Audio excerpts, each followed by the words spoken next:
A disaster has struck and the island has split open, releasing over hundreds of kaijus from the depths of the planet, unleashing them to destroy everything in their path. Me and Akisa have been given the task of hunting down over 50 kaijus to befriend them or eliminate them. We have 100 days to restore balance and bring back order to this chaotic world, but also trying to figure out what else might linger around in this world.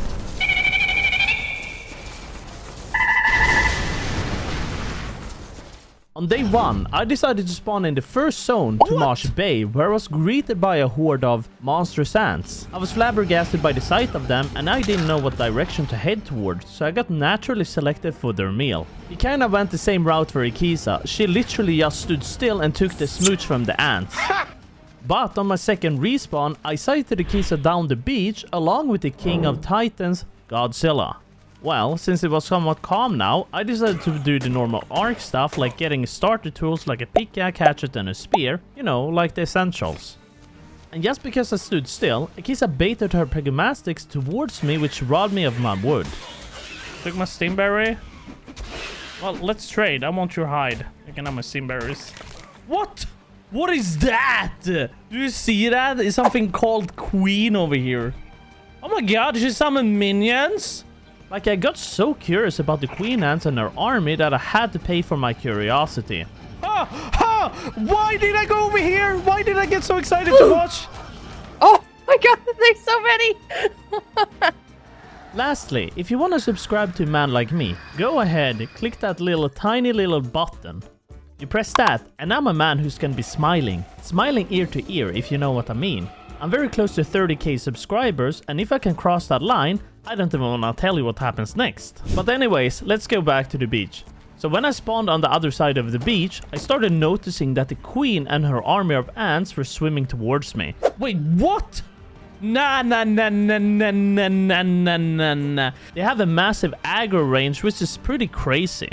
And while I was having a rough time with the ants, Akisa was casually clearing the area of the dinos, making her spot very noob friendly. Well, I decided to ignore the fact that I had ants right behind me and work on getting some early stuff.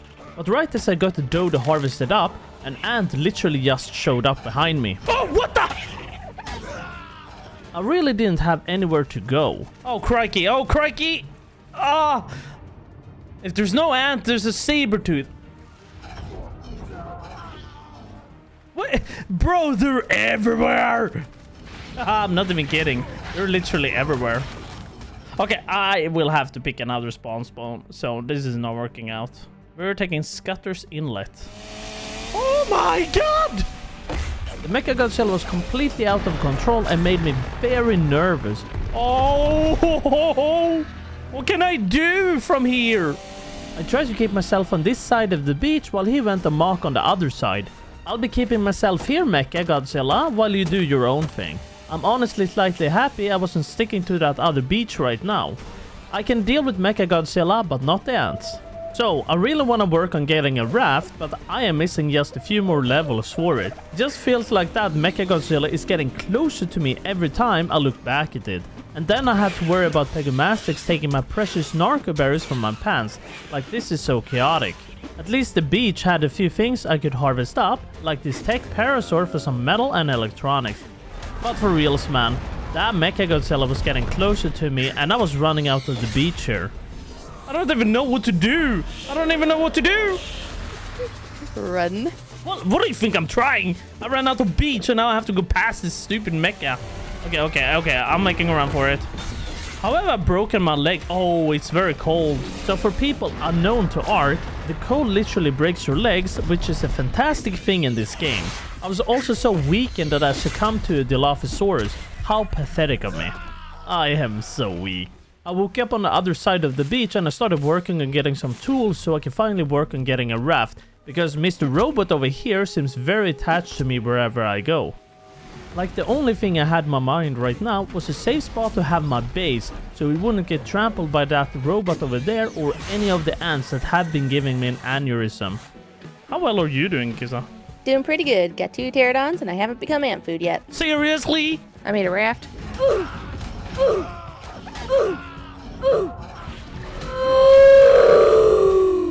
And right now, I only have one thing in my brain to think about: survival. I don't want to get caught by Mr. Robot over here with his super laser beamo. But at least I got a raft and a bed now, like Ikisa. Mike tormented by the early stages of Titanism. There was some dodos on the beach that I could try capturing, so I will be able to have some chickens keeping me company. Ikisa and I decided to part ways for this early stage in this playthrough. Suddenly, I feel so much more safe. And Mr. Robot just disappeared. Oh, nice. Yeah, I don't know where he went off to. But I'm taking this time by farming some stuff when he's not here. Akisa was doing the same thing, except she was attempting to tame up a doggo, but he got easily frightened by her. So, with the mortar placed out, I kinda wanted to get a tame to farm narco bears a little bit more efficiently, and there was a parasaur on this beach that I could tame. This one was only a level 55, so I was gonna go check if there was any higher level near me. I honestly couldn't see any, so I kinda just went for this low level one. It's better than nothing, to be honest. The only thing I could do was waiting for the parasaur to tame up, so I was harvesting up some dinos on this beach in the meantime.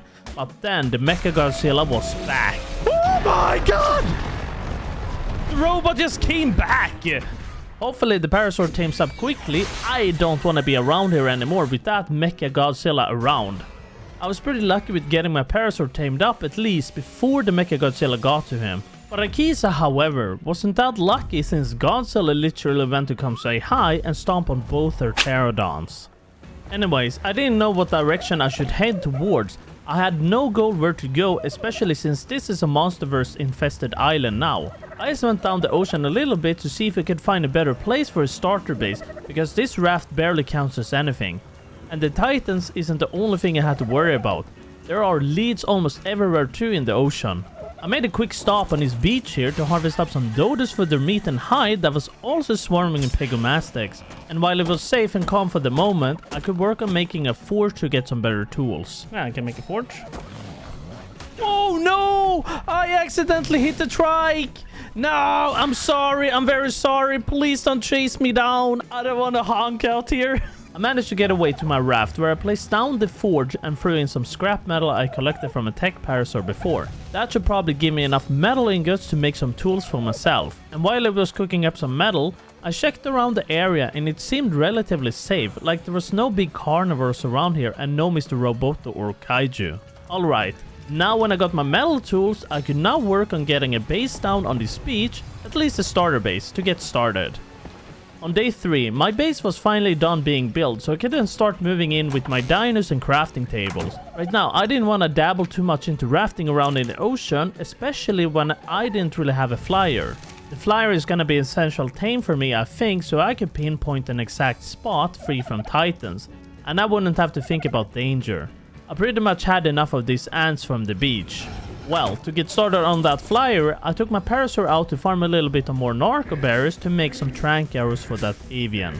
And meanwhile it was crafting, I was looking around for a flyer that I could possibly tame. First, being a level 20 isn't what I really want, it needs to be at least 100 for a good stamina.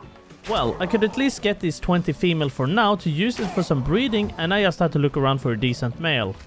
Oh, hello sheep! Oh, that's gonna be perfect! Oh, so much meat!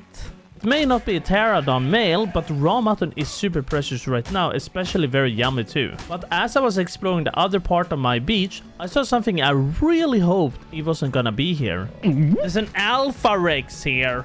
That might be trouble. I don't know how am I supposed to fight that, you know? The only pterodons left here was the level 55, so I guess I didn't really have a choice here. After I knocked it out, I went back inside to make myself a crossbow because I was so tired of this normal bow. I needed something stronger really. And while I was having the time of my life here taming and thriving, Akisa was attempting to see if she could get rid of one of these big ants, but after a few spear throws, she got snuck up on Meg who caught her in the right moment, I guess. Too bad Akisa, you almost had it. Alright, with my new 2 pterodons, I desperately need some chitin just to make some saddles. But as I was nearing the area, or the beach, I found a trilobite that kindly gave me some chitin for my upcoming saddle. I got rid of 2 more trilobites just in case I need a little bit more extra.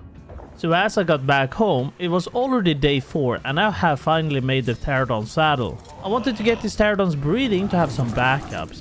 But now, there was a few other pterodons on the beach I could tame where I found a 135 that I very much wanted, so I knocked it out. But as soon as this pterodon tames up, I will be able to go out and look for some crystals so I can make some soul balls to keep the dino safe. And meanwhile I was preparing for a big trip, the geese had finally made landfall on a remote island where there was a bit of population to take care of. But it didn't seem like it was too bad in her area since they were mostly small targets. I took my low level one just to look around the area for now, and his stamina was atrocious. But as I was flying around with my pterodon, I came to realize something incredibly important. The pterodon sucks. It has no stamina. Maywings! I forgot they exist on this map. That might be something I should go get. Yeah, it is. I am gonna get myself a Maywing. The problem is, they're on the underside of the map. So I had made a decision to go back home to prepare for my long journey in this order to tame the Maywings. I also stopped by for some easy scrap metal from this tech wrecks that I had somehow passed out. Alright, it was time to head over to the other side of the map for Maywings, but as I was traveling with my raft and pterodon, I spotted something stirring in the water. What is that? There's something that's shooting poison up here! And here I was worried about leads. Oh, there's an alpha lead coming. I am out of this raft. Oh, you destroyed my raft, I think. Well, with my raft being completely consumed by the whale, I was just only left with one option left. Travel with my poorly stamina pterodon on this monster island. Oh my god, why is there more eels here? I'm very curious what everything is, but I don't have a spyglass yet, so we're just gonna have to push through. I came to realize another thing as well. The Maywings will require metal ingots to make the saddles, and I didn't really bring any with me. So the side mission will be to look for some metal spawns on my way there too.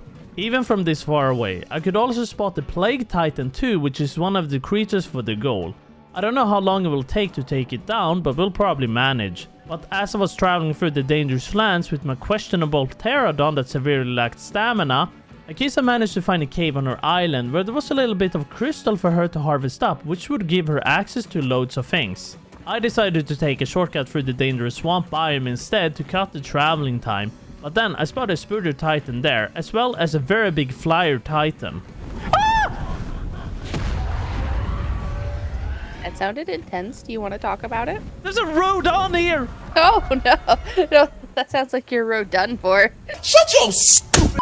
Well, as I was going deeper into the swamp, I actually spotted a little Douglas just chilling in the water.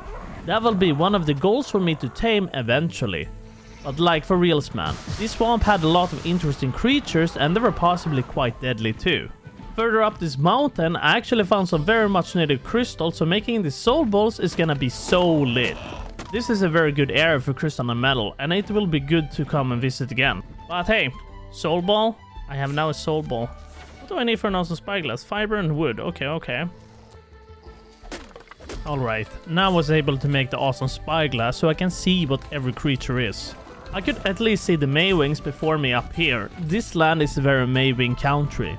This area even had some beaver dams or cementing paste, and it was kaiju free from the looks of things. But before I wanted to head out to look for some Maywings, I stopped by this area where there was some metal rocks so I could work on getting that saddle.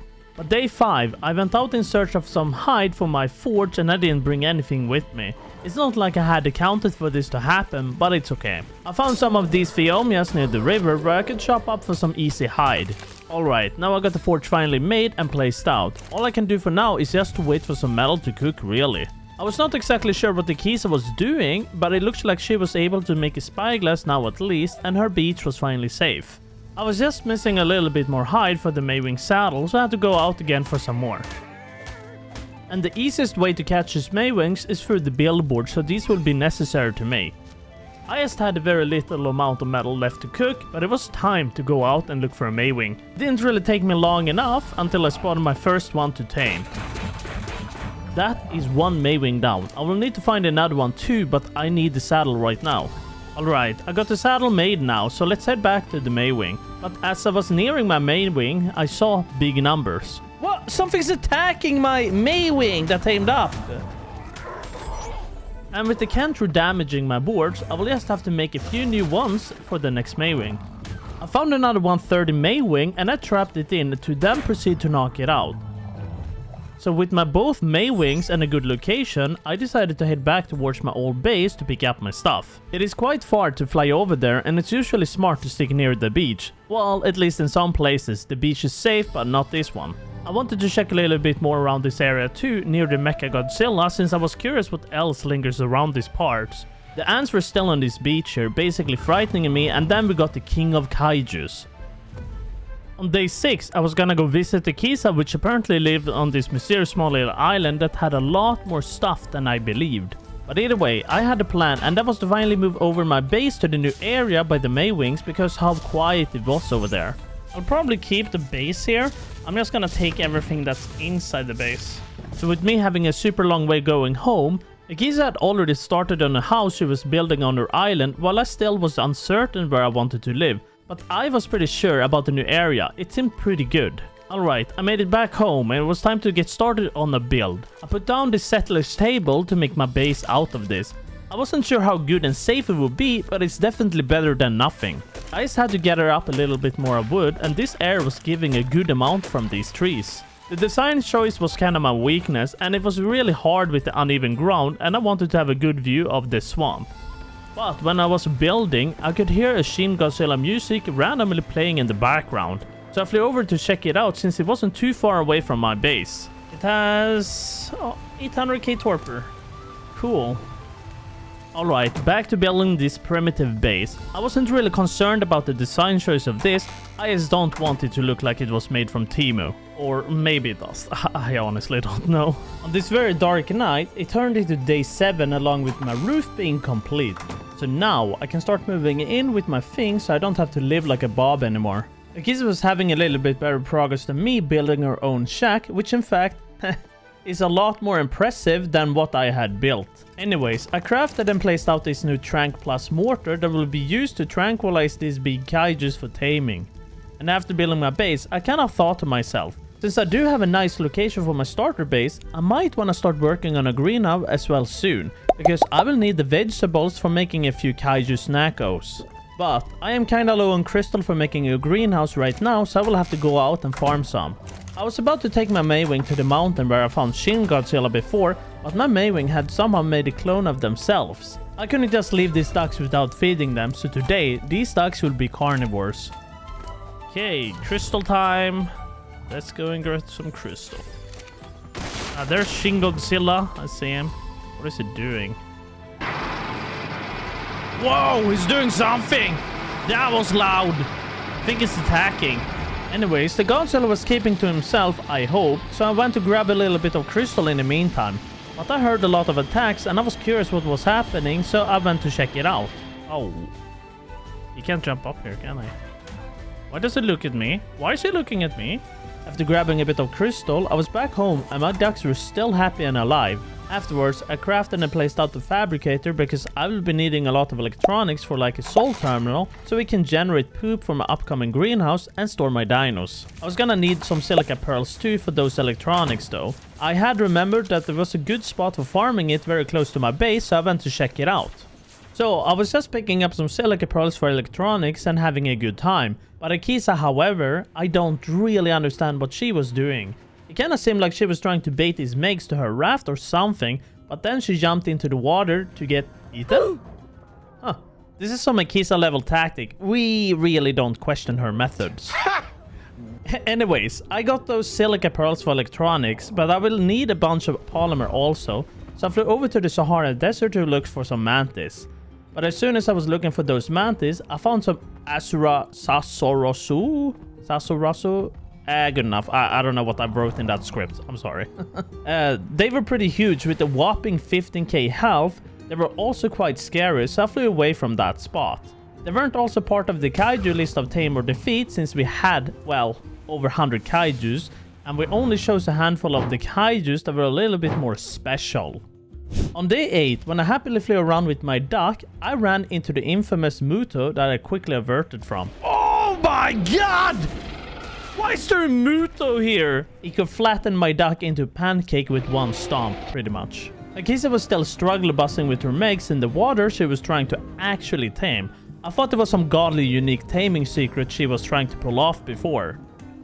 Anyways, a little bit into the clouded desert, I found some mantis with that sweet and juicy organic polymer, but frankly, they did a lot of damage to my duck, so I tried being a bit more careful.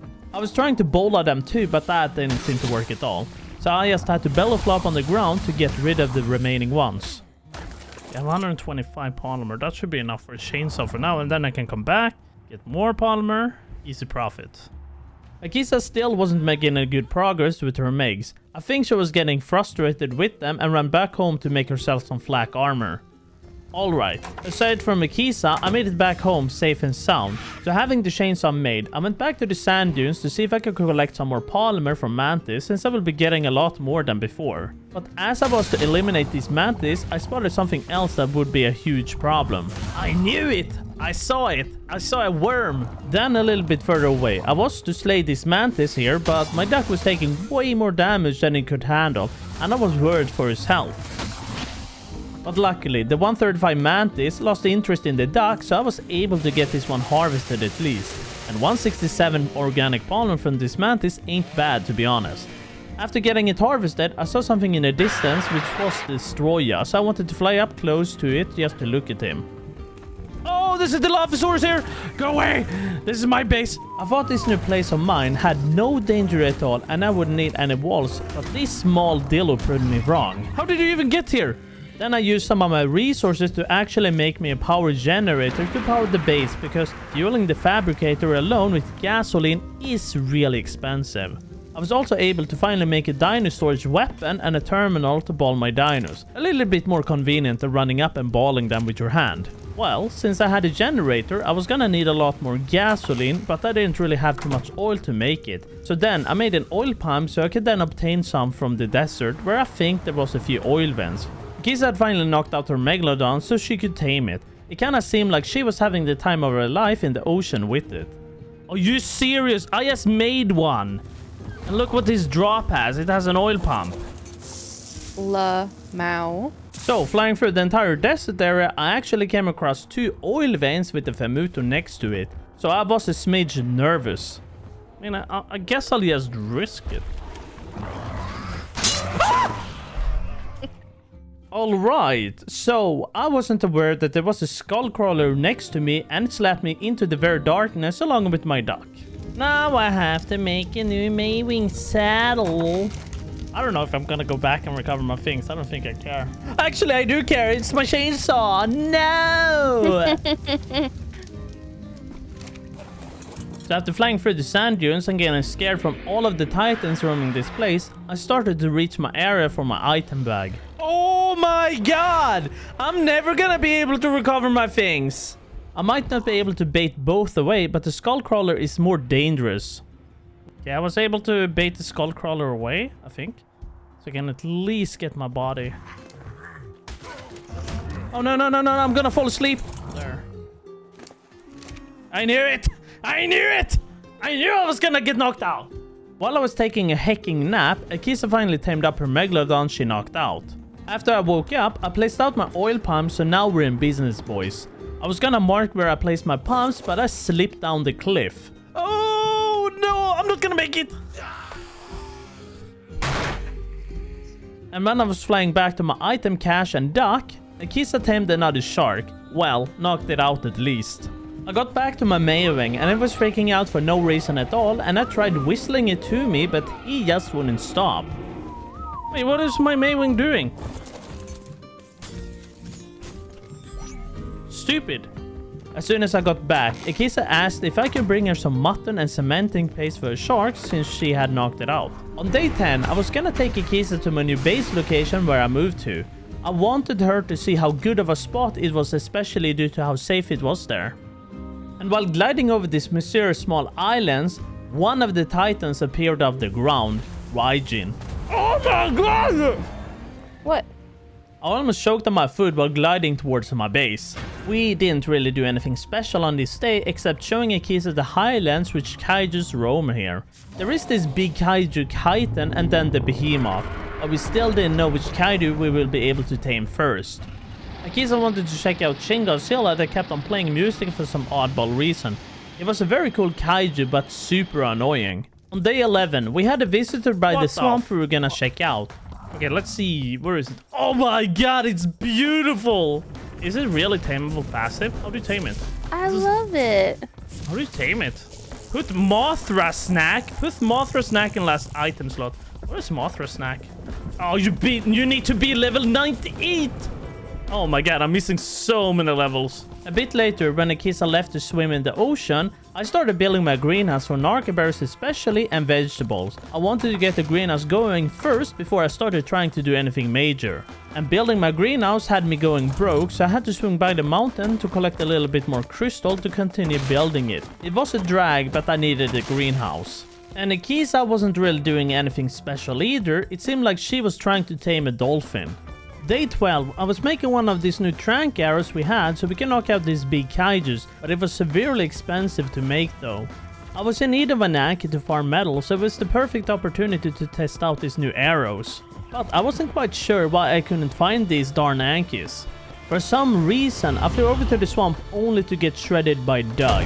Oh no! Well, at least my duck, and he left me stranded here now. So I'm not really sure how I'm supposed to get back home. Maybe I can make a parachute and try to go back home. I was so scared going back home from here since the swamp is pretty nasty. Oh no, the skin crawler. I don't know how I'm supposed to avoid that. What is this? Carniflora. Oh, I hope they don't attack me. I made it. Parachute power. Well, I am close to home as soon as I get over this big river here at least.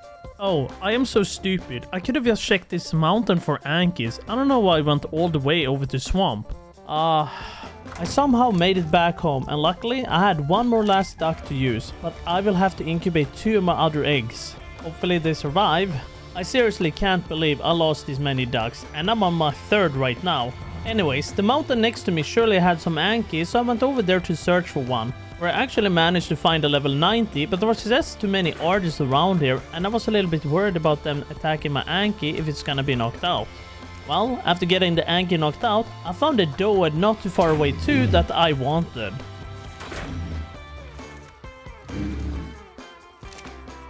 The next day, I went back to the mountains to check if there was any more crystal around to harvest, but there was not, so I flew back to the base. So back at base, I finally finished building my roof on my greenhouse. I will need some crop plots made too, eventually. But when I looked at the mountain from afar, I noticed that my Anki had apparently disappeared. I tracked both my tames I was taming, but my Anki just completely vanished. I just couldn't understand how. But I just had to keep on grinding. I had a greenhouse that needed to be finished and it would produce crops and berries for me. All I needed right now for the greenhouse was all the seeds, so I was down in my swamp to collect a bit of it. In the meantime, I was busy doing that. Akisa was taking care of my new Maywing babies and she fed them. And as I was going to pick up my Doed, I noticed that Shin Godzilla was out of the water. And by the end of the night, I finally finished the greenhouse, so now I can begin growing vegetables and berries. On day 14, I wanted to make a barbecue grill to cook some food because I had nothing except just some poop on me.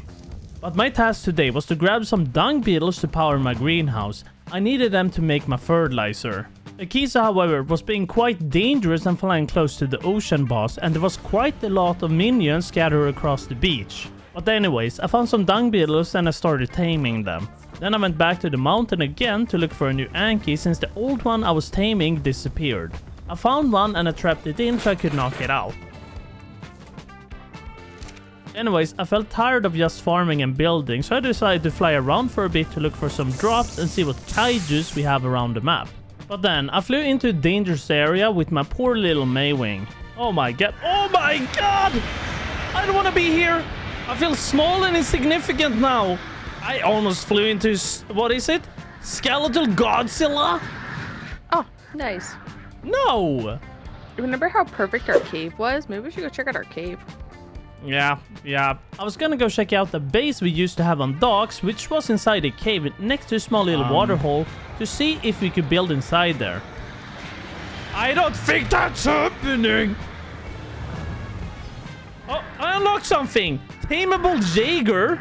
The exploration continued on day 15, and apparently this part of the entire mainland was completely taken over by kaijus. Mamma mia!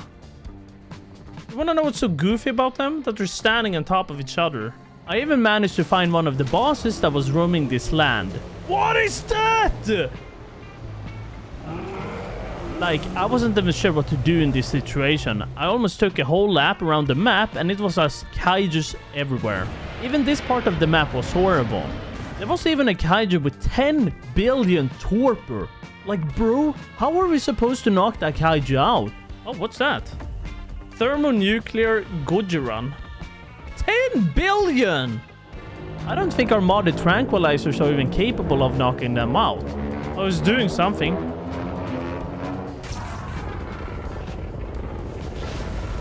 Oh! What? Oh, he can't hit me from here. Oh my god, I'm so lucky. But to get started on making new trank arrows, I need a mass amount of narco berries and my greenhouse hadn't produced any yet, so I had to go out and tame something that could farm it easily, like a Bronto or something. The only problem, however, was that the Bronto itself required quite a few major berries, because that's all I could afford, because some people are struggling over here.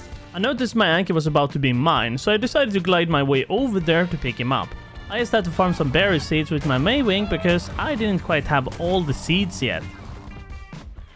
Oh my god, he's getting attacked! There was a bunch of raptors attacking it. Well, I was getting my greenhouse all prepped and ready now since my dung beetles have been very productive for fertilizer. The only thing I was missing was a gardener, but I slightly forgot that she needs beer to be powered. I played too much Ace, I guess. And in the meantime, I was setting up my greenhouse. Akiza was checking out some islands out in the ocean. But anyways, I got some beer barrels made for the gardener. I just had to drop in some thatch and berries and be patient. And towards the end of the day, I placed out some lamps in my base since I was genuinely tired of the torches. On day 16, I wanted to get into making my first industrial forge, but I was kinda missing quite a lot of resources. I also made a few forges to speed up the process a little bit since I needed a lot of metal for my industrial one. And while I was working on making progress onto my base, Akiza was actually starting to move everything from her island and raft to a new location in her super dark game. I was splitting a lot of meat to spoil it faster so I can make the new trank arrows. Everything needs to be prepared for my first kaiju tame. And in the meantime the meat was spoiling, I grabbed some freshly respawned cementing paste from the beavers. They definitely hate me as their neighbor. Well, I can tell you guys this, my goal right now was to at least have my first kaiju tamed before day 25. My second thing to work on besides the forge is actually the chem bench to make the normal narcotics faster. But just like the forge, I was poor as heck on everything. Oh my god, I need so much electronics. So then, I made a few pieces of scuba so I could dive down into the ocean next to me to quickly grab some silica pearls. There were an absurd amount of it here, making my base location incredibly good, to be honest. Best part of this? My base is safe. It has cementing paste, a good quantity of metal and silica pearls, and it's close to the desert for polymer. Perfect for a man like me. Electronics, let's make 250. Alright, Akiza wanted me to help her find some doeds, and we had some next to my mountain here, where Shin Godzilla lurks around. I took this time by farming some metal while Akiza were still looking for a doed. And funnily enough, Akiza and I teamed up on this artist with our belly flops. It was kind of funny. On day 17, I flew over to the desert area to look at the Muto because I believe this would be the easiest for me to tame right now. I still needed a lot of narco berries, so I used my ducked body flop in an area flourishing with bushes. As I saw one drop coming down by my base, I actually wondered, how am I gonna be able to get the blueprint for a weapon? I guess I just have to fly around and do some drop hunting or something. But as I flew closer to this purple drop, I felt danger. Whoa! I got this crossbow! A little bit further up the land, I actually managed to find a griffin. I would really like to have that since it will make taming kaijus a breeze. The griffin attacked a lot of things, so they were aggro to him, but I was gonna try my best and help the griffin survive. I managed to land one of my new trank arrows onto him, but he flew away and was impossible to hit when he was flying over the ocean. While I struggled taming the griffin, Akiza didn't do too much except building a new base. And I wasn't sure what to do for now, so I flew around a little bit further to the mountains for crystals, but there were some kaijus camping it that had to be distracted. I was still working on an industrial forge and a chem bench, but I need a little bit of crystal for it too. But after doing all of that farming, the chem bench was to be made for that beautiful crafting speed. On this new day, I felt ready to attempt catching my first kaiju, but I noticed how expensive these arrows were. It cost me a body and a soul just to make 7 red trank arrows. If I miss the Muto with this, I'm gonna lose my mind. Oh my god, it's so expensive! It's 200 narcotic just to make 1 red. Taming helper. Let's make one of them. It goes brrrr. I was gonna go for the Femuto by the sand dunes, and I flew past the base Akisa was building, but I saw some kind of an eel very close to her base. But Akisa said it was cool. We didn't really need to react to it or do anything, it was just hanging around chilling. Ah, there it is. It moved! My arrows! It didn't attack. I tagged it! Oh my god, look how much torpor it does! What? It did 76k! I knocked it out! How exciting! Wait, why can't I access this inventory? Oh, please, don't tell me I'm too short. Wait, what? How are you supposed to access his inventory? You actually take damage if you stand in these vines long. Ow! Ow!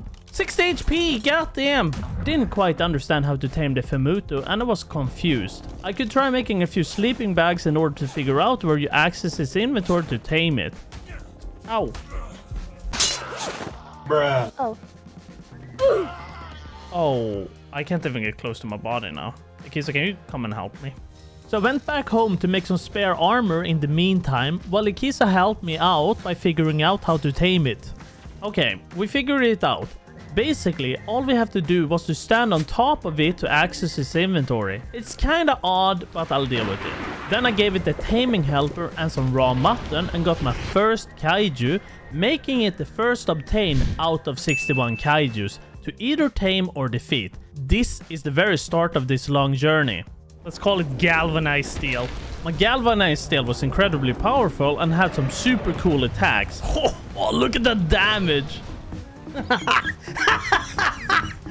So Akisa wanted me to come by her base and get rid of the ocean worm because I had my first kaiju and I was gonna go on my waving home for the trip.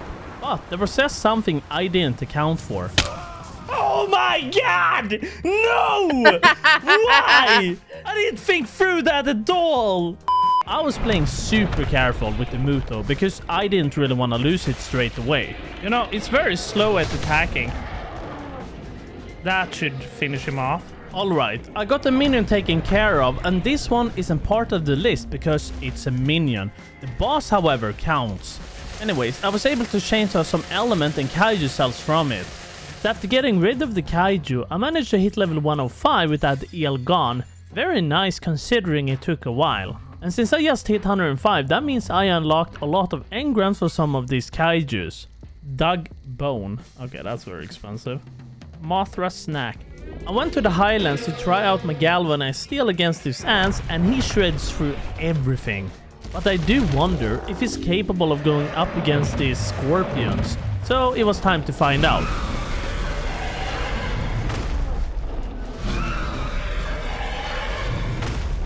Alright, that is now 2 out of 61 kaijus done. The dreaded Sasurasu or something. Well, at least I had very much fun with my new first kaiju, and I'll try keeping my galvanized steel alive the entire video. And after spreading destruction with the Muto in the highlands, I got 30 levels more for my character, maxing it out. We have 135 levels in this playthrough because certain engrams cannot be unlocked until 110. But anyways, I had to go by the mountain again to grab a little bit more metal for my new forge to be made, and some crystal as well, of course. And here we can see Shin Godzilla guarding the place, but he is not doing a great job since I can easily fly past him like this. But as I got home, I actually saw something out the window. Huh? What is the Shin Godzilla doing here? Shin Godzilla is by my base! What the frick? Akisa, come to my base!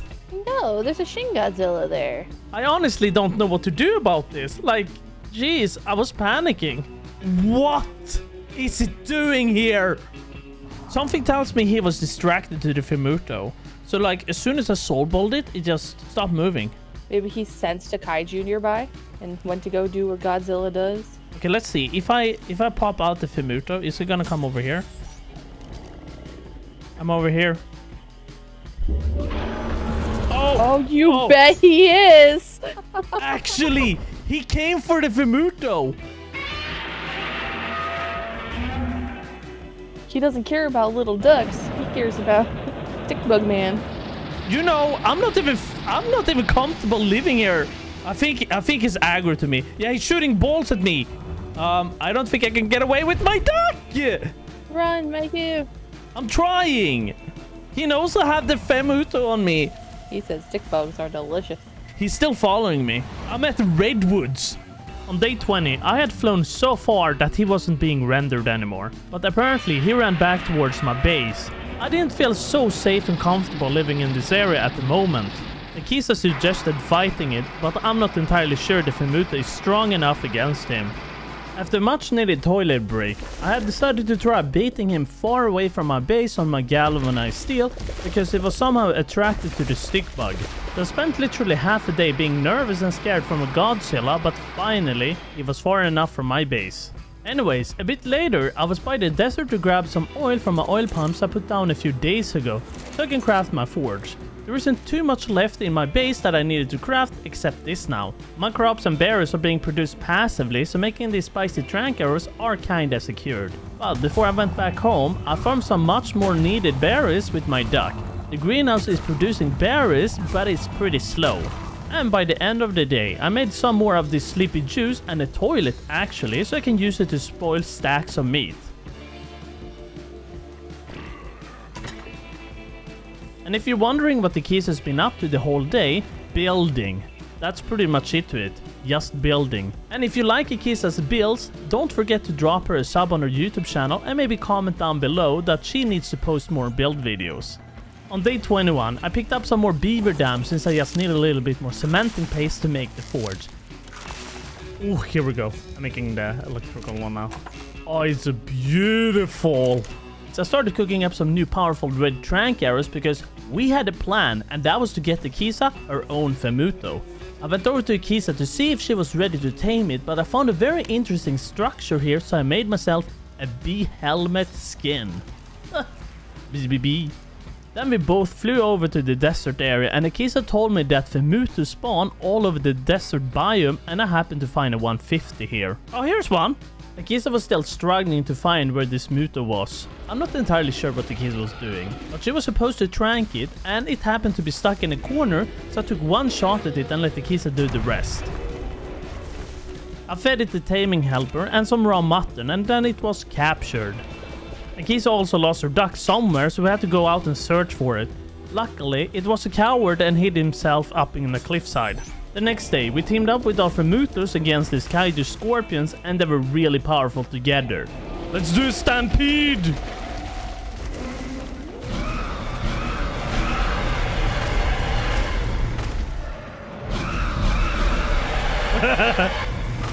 Ow. A little bit later after our fun, we spotted a skull crawler and decided to take it down. Why is he on top of us? He's on top of me! Please get off me, I'm not a platform! Nice. Alright, with that skull crawler, that should make it 3 out of 61 kaijus. We even tried harvesting it, but it didn't seem to give us anything. Not even meat. Like, what is it made of them? And since we're out here, I showed Akisa where I put down the oil rig so she knows where they are. And you know, every time Shin Godzilla spawns in, he plays his entry music, and it might be a good time to capture him just to make him stop spawning. But I needed more narco bearers, and I happened to find a decent level Bronto to tame, so I used my super expensive arrows on it. But apparently I hit the wrong target and I wasted my arrow on a low level one. Yeah, oh my god. I can make a few new arrows, but these are so freaking expensive. It's not even funny how much you need to make these ones. So when I was back home to grab some more stuff, I was gonna go back out to my Bronto. I flew too close to Kaiten and I got deleted along with my duck. Oh crap, that's... And you know, the chitin is displaying a lot of aggressiveness, and this doesn't feel safe at all for a man like me to push forward here.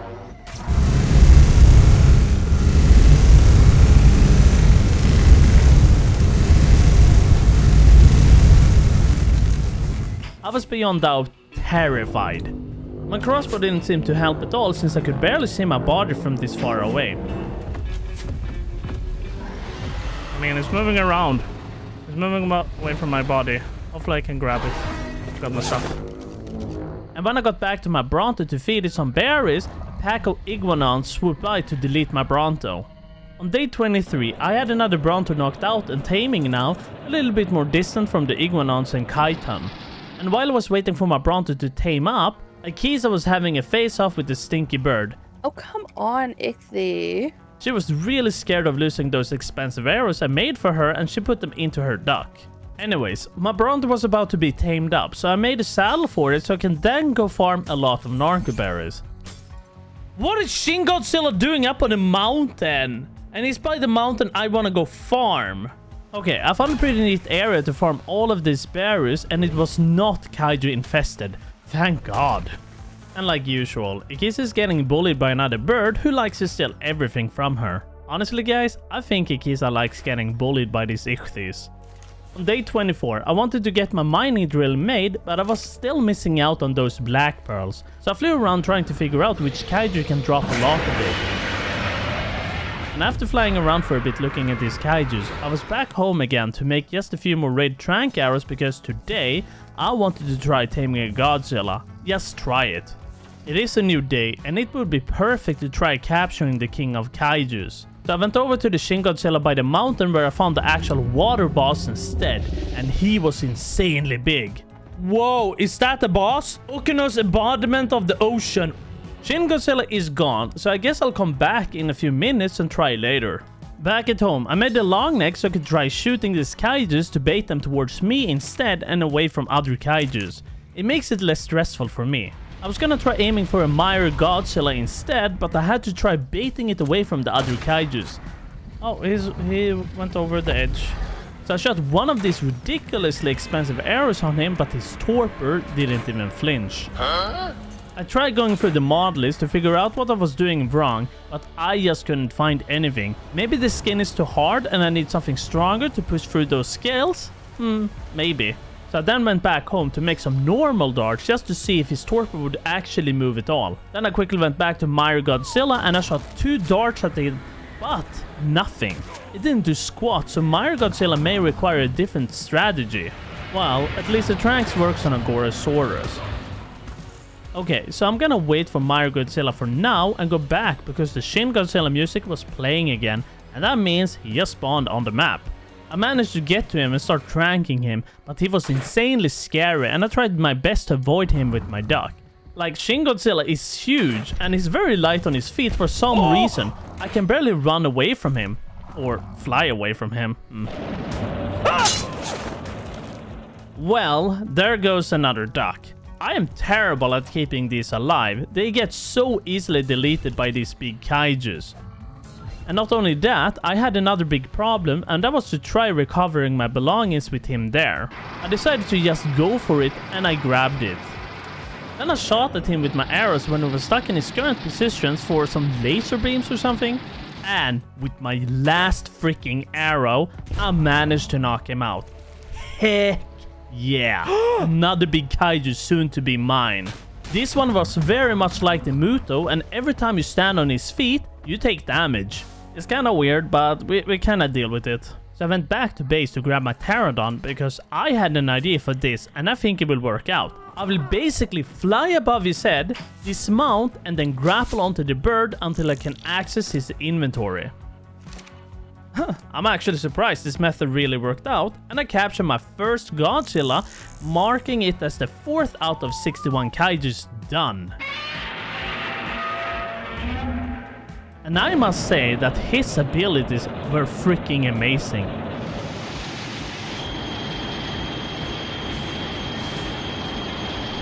Not only that, but he got 2.5 million HP when he tamed up, making him probably our strongest kaiju for now.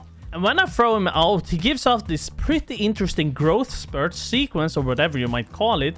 Evolution, maybe. It's kinda weird. Shin Godzilla's breath was so powerful that it erased every living being on this island we lived on, in a very huge range too. And Nikisa was just goofing off like usual with her moves. She was even goofing off under the sea when I was waiting for her to come witness my Shin Godzilla fighting another kaiju. I found a skull crawler and I immediately threw off my fire breath on him that did an insane amount of damage. Even though the skull crawler had rapid regeneration, it still couldn't keep itself up from my Shin Godzilla's attacks. I was very much the god right now on this monster island. The damage didn't go up so much on the Shin Godzilla when leveling the stats, so more HP might be more beneficial in the long run. On day 26, I had upgraded my greenhouse a little bit so it could provide me with more Narca bears, since these new trank arrows are ridiculously expensive. And the mod pretending like we are rich or something, this is just crazy, man. So, Ikisa and I were discussing about that the kaijus don't passively heal at all, not even in a soul ball. So, we might want to work on taming up Mothra since it's known as a healer, but the snack, however, was miles away from us. But the real test is to see how good the heal really is. And while I was just farming up some metal for a cooking pot, Ikisa was getting robbed of everything in her base like usual. And Ikisa seemed to have enough of all of these creatures surrounding her island and threw out her stick bug to deal with the problem. Speed and power solves everything. I myself went to rob the beavers of all their paste like usual so I could use their paste for my upcoming cooking pot. And back at the base, I made a tree platform along with some tree sap taps since we'll be dripping those trees for their sap so Mothra can be tamed. I went over to the redwoods and I picked out the first tree that stood out the most so it would be easy to find. And the next thing I need to work on was to find some beehives, so I used my spyglass to highlight those hives a little bit. I don't really like using the highlighter function, but when you're 100 feet up in the air, it becomes somewhat difficult to spot the beehive. I spotted one across the river here, but I heard some sort of a spooder in the swamp making sound, so I got rid of Arachne. Well, she's also one of the creatures in the list to get rid of, so let's mark her as well. However, the beehive was slightly a problem for me. Usually, I can break them with a certain creature in order to release the queen bee from it, but my galvanize still couldn't seem to tag it at all. Okay, well, we're gonna need something for this. So, the next day, I was back at home to make some simple bullets to then make some shotgun bullets. I know you can break the beehive with the shotgun, so I was gonna try that out first. The shotgun I was gonna use for it is something I picked up from a drop a few days ago, and that's the best one I have. And since I will be destroying this hive, I might as well just pick up some fresh honey from the hive too. But after doing it for a while and getting bullied by these small bees, I took way too much damage, so I kinda ran. What I really need is a griffin so I could destroy those hives, so I flew over to the spot where I last saw one. I found some griffins close to the beach, but those were all low levels, but the one on top of the cliff was a max level one, so I wanted that. He finally went nighty-night, so I could just give him the necessary mutton to tame him. I quickly stopped by the base too to make some of this taming helper to speed up the process a little bit for taming. Alright, and now I got the griffin, so it will be time to pay a visit to these bees. I got one of these beehives destroyed and it released the queen, but it was impossible to get her out and feed it. I can't feed it! It's stuck inside there, great! It was really not working out, so I kindly asked Ikisa if she could help me. So, by the end of the night, Ikisa was with me now to assist me. On day 28, I decided to do some swoops to see if I could free it, but in one of my swoops, I managed to get 2 of the queens deleted unfortunately. I broke the beehive too, so no more bees apparently. Yeah, it's unfortunate, but this does happen. A bit further into the forest, I found one close to the ground, but just like the other one I destroyed, this one also had 2 beehives stacking on top of each other. So I started shooting the nest with my weapons and letting the bees bully me until they broke my whole full flash armor. That is just silly. Some bees destroying my armor? Really, game? But after a few bullets, I managed to free the queen, but I was in big trouble. No, you gotta be kidding me. So, while I was recovering from that disappointing moment, Ikisa tamed it up for us. Ikisa put the bee in a soul terminal so we can passively generate honey inside it. It's not fast, but I don't want to deal with taming another bee, really. Then a bit later, I flew over to my sap tree to see if it produced any sap at all. It had produced just a little bit, but it's hopefully enough for a Mothra snack now. Back at the base, I had to craft some stimulant and then harvest up some fiber just to make the snack. Alright, now I got the Mothra snack finally cooking up so I can finally tame it. But when I was just about to feed it the snack, it had disappeared. Seriously? I literally just saw it when I farmed some fiber. But then a new one popped up and I gave it a snack, but I came to realize something else. Nah, you gotta be kidding me. That's gonna take ages. On day 29, we had decided to fight this behemoth, the legendary beast of Monster Island. We brought out our kaijus and I used my god destruction of breath on it. Did super good damage to it. Oh god, that hurts. Did it? Yeah. Oh, he's doing something.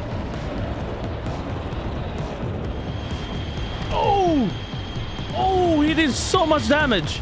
Oh god, hopefully it doesn't get off an attack like that again. Do you see that? Yeah, he needs to be like down now. Holy element.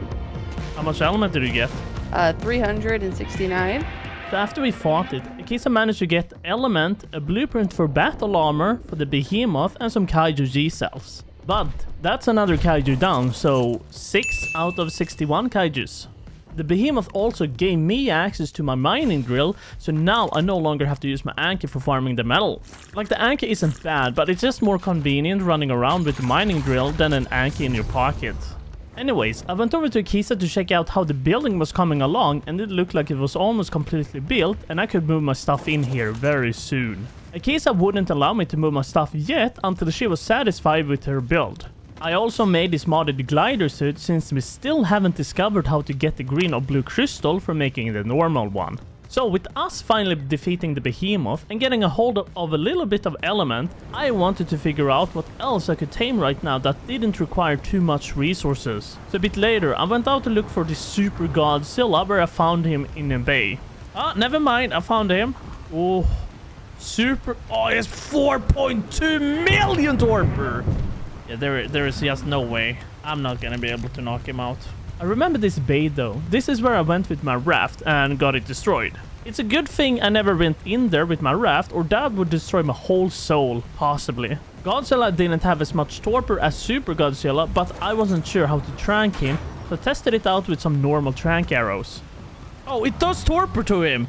And this area is as dangerous as ever. This red beast prevents me from taking off with my May wing. Oh, I found the Colossalus. And I found something else there. I don't know what it is. Ragnarona? What's a Ragnarona? Well, since I spawned these two kaijus, I could try getting rid of them to see if I could get some element too. Oh, what is he doing here? That is the one thing I don't want near me. The Colossal went down without any big struggle, really. Nice. Well, with those two kaijus down, that puts me on 8 out of 61 kaijus done. On day 30, I flew over to my metal mountain to farm some metal with my new drill, and it was literally heaven. Farming every node is such a breeze now, and I get so much with the drill. Back home, I made an industrial grill too, so I can get some barbecue made. The only trouble is that my base is getting really cramped. Shin Godzilla haven't even healed 100k, by the way, and he's been in here ever since that fight. Oh, it's so much to heal. Health potions are gonna be an important thing here. While I was researching health potion alternatives on the internet for these kaijus, Akisa was still just building the base. But today is a moving day for me. Akisa told me that she was finally ready to accept me into her new base, and I had a lot of things to move over. Okay, so I don't want to show the whole recording session of me just moving my things over here, so let's just jump to day 31 instead. I know day 30 was short, but I was literally just moving stuff. On day 31, the base was all nice and tidy, but Akisa was already redoing a part of the base here. She didn't like how cramped it became after I moved my things in. Then I made some kibble because I had planned on taming kaiju on the beach. It was literally just a skeleton turtle that forgot to die. I just had to wait like 5 minutes before I could feed it again, and then he was mine. What do you use this for even? After it tamed up, I flew into the redwoods because I was looking for a Theracino to tame up. We had no good way of collecting up fiber except the sickle, but the Theracino is a god for it. I also flew way too close to green habanero kaiju that almost got my duck grilled. Oh no, my main wing is on fire! Oh, what's that? Titania? Titania, the monarch dragon king. But flying close to the swamp, I spotted Hedora. This guy was huge, so I tried to avoid him the best way I could. And close to the end of the day, I found a Therizino in this very thick jungle. How fast do you think I can knock it out? 1 arrow, that's all it took. On day 32, I was gonna make some Mothra snackos, but I needed fiber for it, and the Therizino just needed a saddle. But I kinda forgot to put down a smithy down. Pretty stupid on me. Anyways, what is kinda weird to me that you need fiber to make the Mothra snacks. This is also very interesting. I didn't know you could get rare flowers on this island from harvesting these bushes. Okay, I had some snacks now and I was gonna go feed it to the Mothra, but it didn't go up that much and will require way more snacks to tame. It goes only up 7%. I don't think I'm gonna be able to tame it. We might need this potion, dude. It's gonna take too long to tame the Mothra with snack. So to summarize, every kaiju we seem to tame cannot heal at all passively, so we did talk about adding a health potion mod because healing these titans are otherwise impossible without it. And it's crazy thinking that you have to tame new ones just to get one with more HP. We're not freaking doing that. Okay, well, I crafted up some more of these red trank arrows because I really need to get going and tame some of these kaijus for us. There is so many of them to choose from, so it might be time for it now. The only tames we really have right now is the Shin Godzilla, our Mutos, and this stupid turtle. You know, when I flew past Mecha Godzilla, I saw that it required only 2 batteries to tame it. This might be the one. Godzilla himself wanted 6 atomic fish meat, and the Mecha G battery was way cheaper to make right now. So I flew back to Mecha Godzilla and I prepared my Griffin with some stat points because we are knocking this mecha out.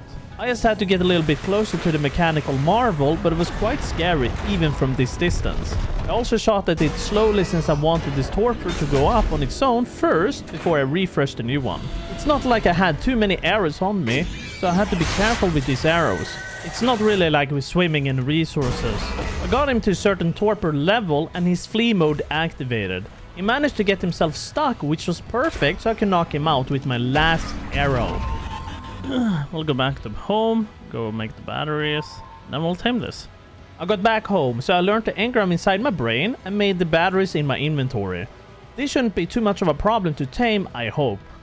Alright, the next day I made it back to the Mecha Godzilla and I jumped off my duck at the right moment and I fed it the taming helper and batteries and the mecha was mine. This will be, let's see, 10 kaijus? Wow, 10 kaijus out of 61. His abilities were pretty fun and they dealt a lot of damage. Oh god, that's not the button I wanted to press. Okay, well, that's enough button smashing, I guess. Time to bring this big boy home. Akisa quite liked the Mecha Godzilla, and the first thing she wondered about was if it had a freaking dance. Does he do any dances? Oh my gosh, give me strength. So after taming Mecha Godzilla, I used up a little bit of element we had, so I went out in search of Arachne again in the swamp, because I believe she gave me a little bit of element. 2 element!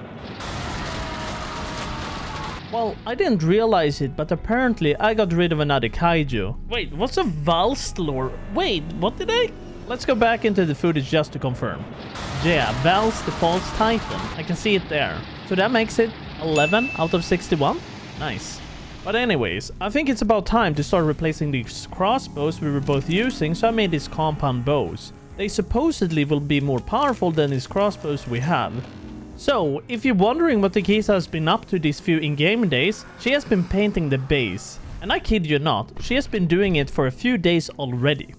On day 34, I started making a few electronics because we now have the awesome teleporter installed, because the map is one of the biggest on ASC and going back and forth to base takes like 10 minutes of traveling.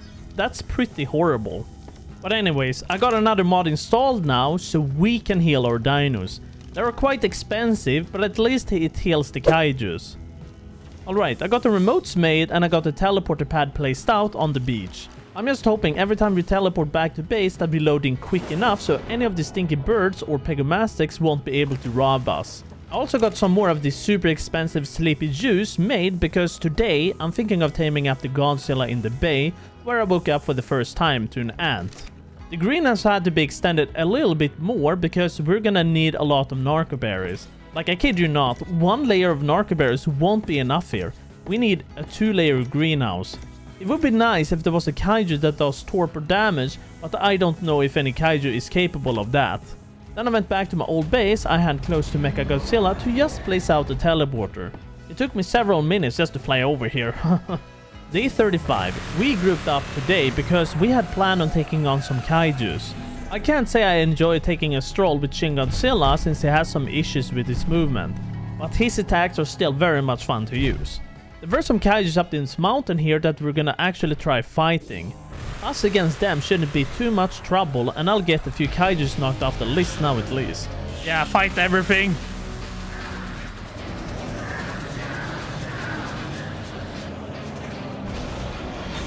I've been stunned by that Godzilla.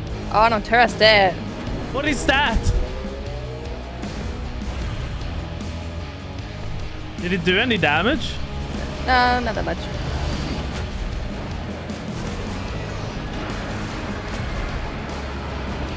Oh my god, I'm stunned. I think that roar stuns you or something. Yeah, it does.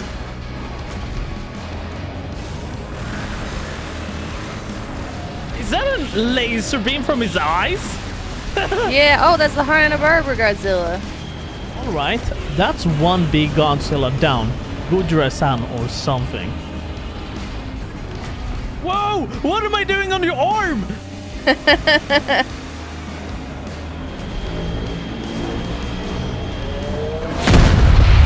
Wow, it does 36,000.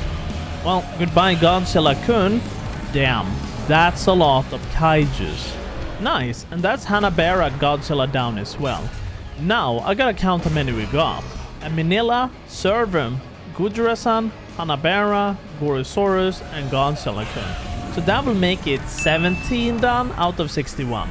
That was some progress, man. On this very mountain, there was a troublemaker and apex hanging around I got rid of as well. It was incredibly easy with Shin Godzilla.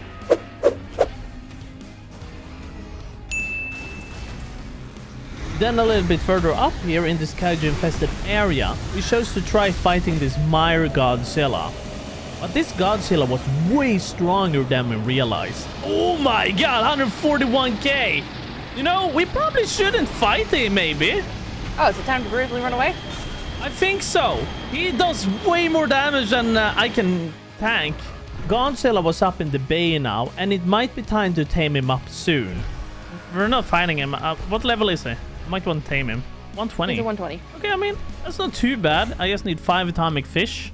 We need to find something that gives us elements. So let's go fight that mecha if it's up.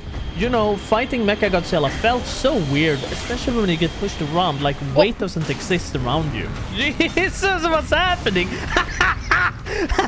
What's happening? Oh god, I'm almost dead myself. Like, I have no words with this fella. This is just too weird for my brain right now. Did he give us anything? Oh, I didn't get anything wrong. Really? Nothing? We got nothing from him? Oh man. We did all that work for nothing? So when Nikisa got back to base, she was gonna get to offer Mecha Godzilla, but then when she soulballed it, she was too heavy to use her glider suit and she collapsed to gravity. How? Fall damage. I fell out of the Godzilla. Feel splattered. Feel splattered indeed, man. Day 36. I flew over to the highlands because we needed polymer and I think the ants give a bit of it. That's at least what I remembered. I couldn't see any ants, but there was a scorpion here, but those didn't really give me any poly. But a little bit further up here, I found an ant queen with her minions. Okay, well, that's a little bit of polymer obtained. Hopefully enough to keep us going for now. And back at home, I made a turret because I was slightly tired of those stinking birds who kept stealing stuff. I also started crafting a little bit of element from this new table since we will need an exorbitant amount of it just for taming a few kaijus. Weirdly enough, we need element to tame a few of these kaijus and there was no other way of getting element here besides this table. Some kaijus drop it, but it's super low. Then I was by the desert to get some of these mantises harvested for polymer. The ants I got rid of were okay, but if I come by here and chainsaw a lot of mantis, it will definitely last us a good while. And since I was out farming us some polymer, Akisa was fiddling with the vegetation planters for the base. Oh yeah, I got one turret already set up, but the turret couldn't reach the teleporter, so I wanted to get one closer to it. And of course, we're gonna make it only shoot these stinky birds. Alright, after I got that done and ready, I started making this radiated fish meat in my pocket for Godzilla, since I'm gonna tame it. It is time to finally tame the king of kaijus, or titans as whatever you would call it. This Godzilla unfortunately required 6 atomic fish and I only made 5. The previous one might have despawned, but for now I'll knock him out. And in the middle of trying to knock him out, I ran out of trank arrows in the most inconvenient time ever, so I had to go back home and make some more. I noticed that when I made the new atomic fish for Godzilla, it instantly evaporated. So that fish spoils really fast, so I can't really walk around with it, I guess. Oh my god, the atomic fish really spoils fast. Okay, I have to put it in the fridge, actually. I'll just come back. The one I wanna really tame is Super Godzilla because of its massive health. But that's not the only thing that's massive. On day 37, when I was gonna go tame Godzilla, he apparently disappeared. What? Godzilla went for a big walk. In the meantime, I was back home to grab some more tranquilizers. Anyways, he finally went sleepy sleep, so I just had to teleport back home to grab the fish. But now, I persuaded the true king of kaijus to be my friend by giving him the well-deserved fish.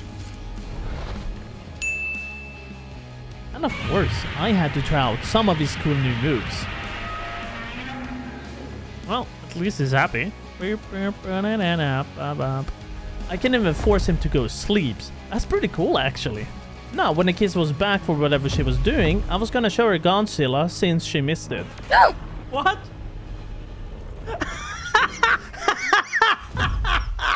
I didn't know I could do that!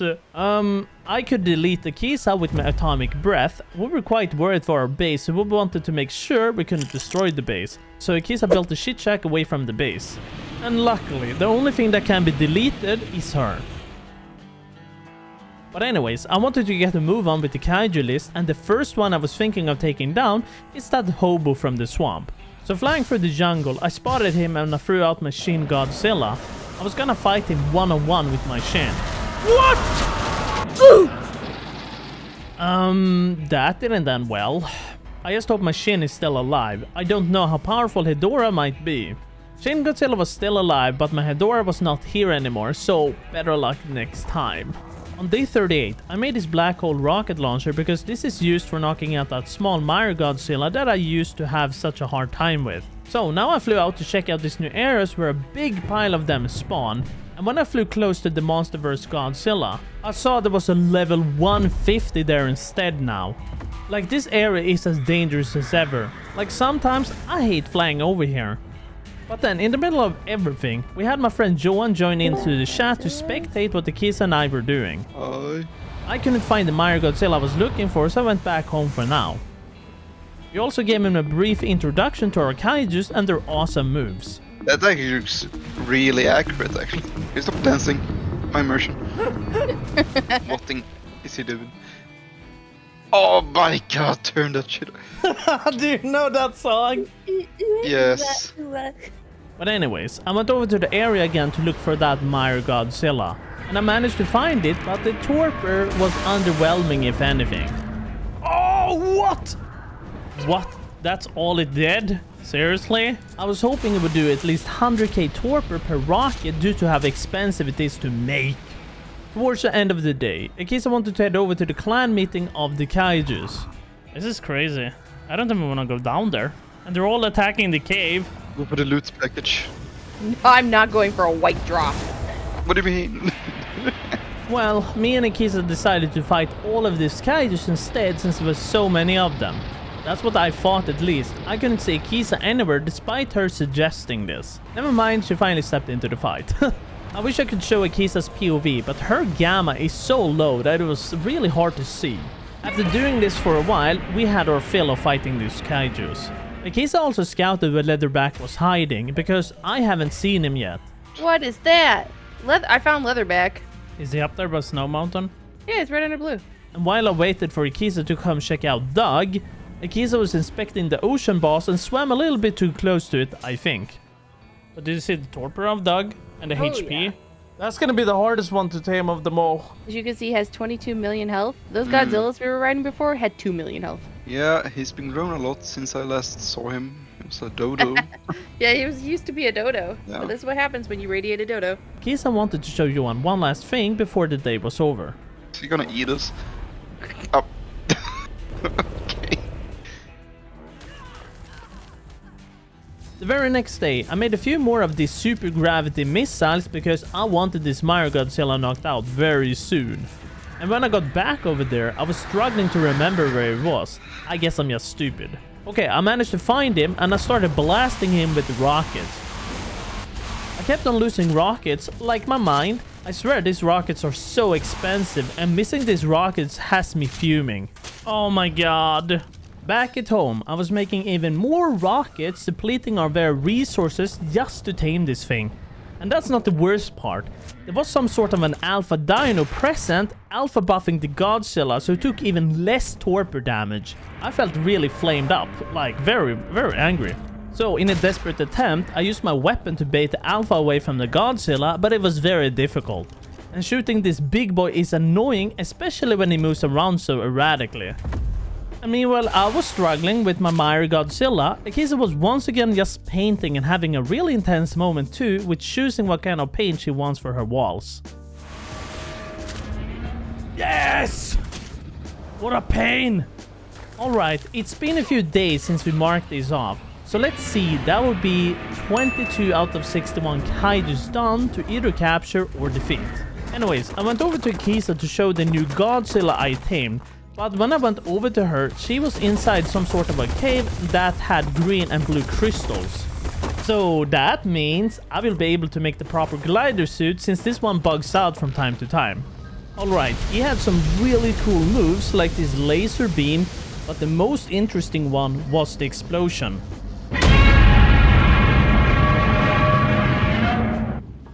Damn! That was cool, wasn't it? There is just one thing Akisa didn't like, because every time I do the roar and move Mecha Godzilla around, it makes her game shake out of the screen almost. Where are you going? Away from that. Why? It's shaking my screen so violently, it's making me dizzy. So Akisa teleported away and she went for a red drop and got extremely lucky because she found a compound bow blueprint with super high damage. Nice. That is gonna be a real game changer from the crossbows we have been using since it was over 400% damage. On day 41, Akisa managed to get inside the cave that we had back on docks that was literally bombarded by kaijus outside. It's unbelievable how lucky she was making it inside the cave. In the meantime, I was just replacing our old storage boxes. I kinda had enough of them. I then also saw the new compound bow blueprint Akisa found and I realized just how expensive it's gonna be to make, especially since we need 2 of them. But yet again, we were getting attacked by these freaking eels, man. This was also the perfect time to try out this new Godzilla I tamed up. We easy clapped that eel back to the ocean where it came from. I definitely like the Mecha Godzilla, but he just moves very slow. So we were both out gathering materials. I was trying to collect as much stone and metal as I could, even crystal if I was able to. And Akisa was still inside the cave farming everything she could until she apparently got hit through the wall. We were still missing out on a lot of resources for the bow, especially 8,000 polymer. I crafted some cementing paste with all of the stone we have obtained and hopefully that will be enough. So then a bit later, we went over to the sand dunes to look for mantis to harvest stuff. We both needed to help collect as much polymer as we could together, like a team. There was also a sandworm we wanted to get rid of as well, because I think we can collect some polymer from them. Oh, it's coming out. It's out. Oh, nice. Wait, what? No! It doesn't give you polymer. What a complete waste of time. I even went back to bait to grab that doed to make the worm appear, because when you're usually on top of the Muto, the legless goose sits idly by our feet and waits for us in person. But whatever, I wanted to work on collecting as much polymer as I could now, while Akisa did the same. On day 42, we were still in the sand dunes collecting polymer together. We just wanted to make sure we had plentiful enough of polymer. How much fall damage have you taken just by going down on the ground? A lot. Akisa had some trouble with her modded glider suit not working at some times. It was kind of funny to me. Oh. Yeah. It was funny because I didn't really tell her that they were bugged. We were also having a massive problem with the server. It was really struggle busting and we had a ping of 255. Whatever was happening, it's gone now, but that was really bad. But anyways, we finally had enough stuff for making 2 of these freaking compound bows, but it might be a good idea to mind wipe first to even get more out of the blueprint. I made the mind wipe and put everything into crafting skill. Oh my god! Is that a max one? That's a capped one. Okay, that's not bad. Yeah, but it's good that we did all of that farming for polymer because these bows will probably change the tide around completely for taming. Somehow when I used the modded mind wipe, it wiped my knowledge for these things I already knew how to make before. Like the mind wipe I made was a modded one which is supposed to let you keep your engrams. But oh well. On day 43, I was by the snow zone to look for these kaijus I haven't seen yet. This is the first time for me visiting here and I discovered something called Tech Gigamoth. Oh, here's the Tech Gigamoth. I know Bistallion is here and I'm trying to find it. Yeah, there he is. I found the Bistallion. So, it was pretty much time to get rid of him and add him to the list. Then up by the blue obelisk, I spotted a very leatherback that I should tame very soon. But right now, there is one creature I have been looking for this whole time.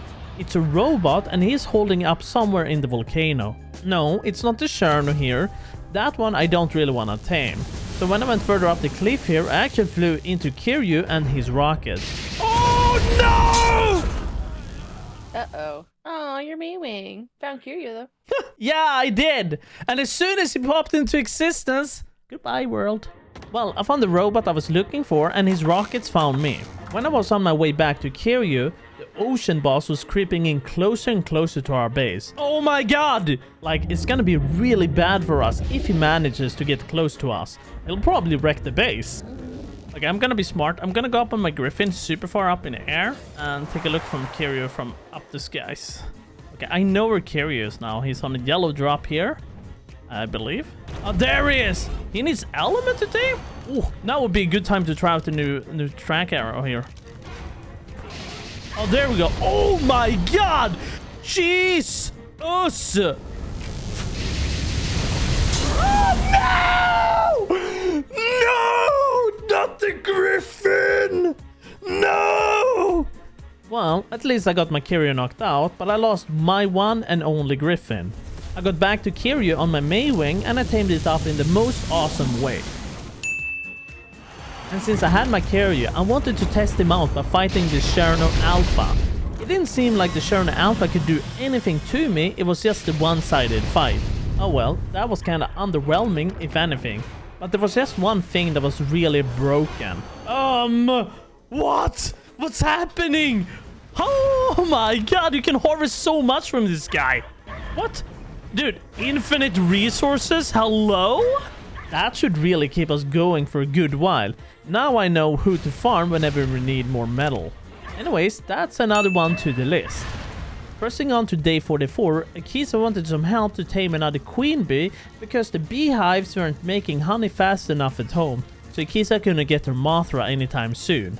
I made a bunch of rockets so we could bust that beehive open. Well, unfortunately, I managed to explode 2 queen bees with my last rocket. Like, it is pretty annoying with these bees, especially when there is so many stacks of beehives on top of each other. Well, after Kisa got overwhelmed by bees, we decided to give up. A bit later, I was gonna go check if I could find any new griffins to tame since I lost mine to Mr. Robot. I see 145 up there. On day 45, I ran into Godzilla 1954. I still didn't have one, so this would be a perfect opportunity to catch him. And in the middle of everything, I had this stupid bird stealing me off my taming helper and my taming food. Okay, let's make 3 taming helper, because that's what I need now. Well, I got back there and I tamed him up now. And that's another one to add to the list. Oh my god. Oh my god, that's glorious. I love that. That's actually fantastic. Okay, but time to look for the griffin I spotted last night. I quickly knocked him out, but I lost so much taming effectiveness. Stop attacking! I went on my Muto to get rid of this Amargamargasaurus, but close to the beach here is where I found an evolved Gojiran. It was looking quite dangerous. I don't want to fight that. There was even a tech variant right behind here too. Oh frick! Huh, tech Gojiran, the final kaiju termination weapon. Oh well, I don't know what to do about that one. Right now, all I was looking for was another griffin to tame, so we had to spare. It was a level 100 here, but he got erased thanks to the radiation the evolved Gojiran is emitting. I saw a level 140 that was gonna tame, so I knocked it out. But it suddenly took an L, and so did I, weirdly enough. Ow! I went back here to try grabbing my galvanized steel, but that radiation thingy got my mewing somehow, and I almost ended me again. Luckily, I had my Mire Godzilla to whisper my Muto towards me. And towards the end of the day, I wanted to get rid of this Iguanant for the challenge, of course, but was curious if it dropped anything cool. Nice. Okay, well, it didn't give us anything cool, but at least we got that done. At the start of day 46, I was crafting up some leatherback stew since I will be trying to tame him today. But on my way to the Blue Obelisk, I ran into Gigamoth again and I saw it wanted a reprogrammer to tame. Oh! But right now, the leatherback is on my mind. He was busy fighting something, so this was the perfect time to strike. He easily went out after a few red trank arrows, and after I fed him, all I had to do was to sit and wait for him to tame since I didn't really have any taming helper on me. What was that? Lesser Titan, that's the one I need. I haven't defeated that one yet. I mean, we have the leatherback. Should we try it? Let's try it, actually. We have the leatherback. Why not? Nice. Lesser Titan defeated. Let's mark it. Well, after walking around in the snow zone for a while, I couldn't find my Gigamoth at all. On day 47, I came across some sort of a purplish reaper by the mountain. It didn't seem aggressive at all, aside from these kitty cats. It didn't seem to want kibble, but weirdly enough, it wanted black pearl, so we went back to base to go grab that. The creature in this background sure does make me nervous, so I decided to go deal with them. I couldn't bear the thought of having them that close to me, and plus, they were extra noisy. And for some reason, when you try feeding the Xenonia black pearls, you take damage somehow. And after its last feed, it was finally mine. And that will make it so we're halfway there with the kaijus. It was a pretty cool creature, I must admit, but unfortunately, it was extremely weak. Wait, that's all it does? The next day, I was getting tired of these torches we've been using for illumination in the base, and I replaced them with some actual lamps. So a bit later, I flew over to the snow zone to check for Gigamoths, and I found one. Then I went back home to make the reprogrammer so we could tame this Gigamoth. But I apparently needed some angler gel to make these reprogrammers. And finding these small anglerfish were pretty difficult in this huge ocean. Akisa was helping me as well, but she also managed to get herself deleted by the border wall.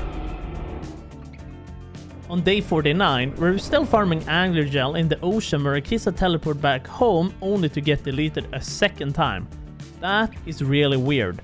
But luckily, we have a backup system, so it somehow rescued Akisa's items along with the angler gel. But now, I could at least make the reprogram so I could tame this Gigamoth in the snow zone. So while I was flying to the snow zone for this Gigamoth, Akisa was getting acclimated to the new kaijus I tamed up. What?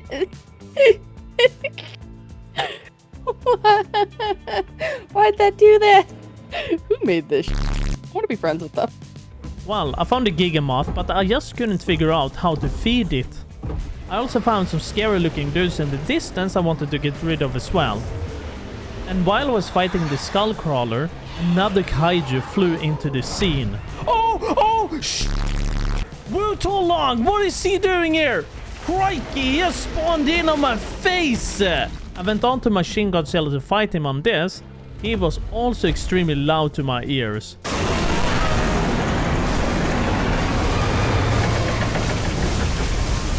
But he didn't have that much HP, so it shouldn't be too hard to defeat. And finally, I got him defeated, but this is something you guys should know. He does not count towards the challenge because this is just the baby version of the actual boss. But anyways, I had a Gigamoth to tame. I just had to figure out where the sweet spot was. Oh, I do. Oh, wait. I saw it. Feed. Here. On day 50, I tamed him finally. But to our disappointment, the drill was only for show and you couldn't use it as a normal text rider. What was the purpose of taming that then? Oh, I thought you could use it for farming stuff because it has a drill on his face. So all the time I spent into this creature was all for freaking nothing. Jesus Christ. But anyways, we are on day 50 and we have yet to fight our first boss yet. Okino's embodiment of the ocean was next to our base and will be perfect for our very first boss fight. Bruh. Wow. Okay, what is this? I'm not gonna worry about it, I'm just gonna pump damage. Whoa. Whoa! Whoa! I died. So both of us got decimated by his swirly ability. I got on my carrot to see if I could do anything to him. And me and Akisa were basically just watching from a distance. Are we sure they can make it? Jesus. They've lost as much HP as the boss. This is crazy. Take the... Oh, I think that crashed my game. At 1 FPS. Our kaijus were getting low on HP, so I was gonna jump in there to assist them, but I got destroyed by the water ability again. Mecha Godzilla couldn't survive and got eaten by the boss, and my Kiryu was next. Well, there goes my Kiryu, but at least it's easy to tame. Do you see the boss? 80k? I think Shin Godzilla got this. Like, we were so scared to go out and help Shin Godzilla, despite when the boss had 26k health left. The Akisa apparently got too close and the boss was starting to pull her in. Oh god, is that pulling me in? Akisa, be careful! Oh no! Akisa, no! I get pulled in. Run! I can't get out. No! Leatherback is throwing a rock at his face. Oh, it's 1k health. Oh, I think we got it. Hey. My game crashed! So apparently we unlocked a lot of engrams, but Akisa also crashed as soon as she teleported back to the area. But hey, that's our very first boss fight done, and that's another kaiju to add to the list. 31 out of 61 kaijus done. We're getting there, folks. We're about halfway done now with the kaijus. So when I logged back in, I was still alive and I got a lot of blueprints and stuff in my inventory. It has also shifted already to day 51 due to us both crashing out of the server, but it's honestly fine. Akisa also found an egg from Okino's he dropped, and she picked it up quickly since it was also badly hurt. Then a little bit later, I was messing around with the Myra Godzilla. I absolutely adore this fella, but his beam didn't feel like it worked at all. That fire doesn't do anything. And Akisa was crafting up a bunch of water skins in preparation for the Mothra tame, since it will need all those water skins to make the snack. I flew over to the desert area to look for a new Muto because Akisa lost hers to the ocean boss, but then I found Gigan instead. Oh frick! I found Gigan! Well, I spotted a new Muto that I quickly knocked out with a new awesome bow. On day 52, I delivered Akisa's new Muto that came out with way better HP than my galvanized steel. But right now, galvanized steel means more to me than just its stats really. It has survived this long, making it kinda special. And the first thing Akisa did once she got her new Muto was to do the classical dance moves.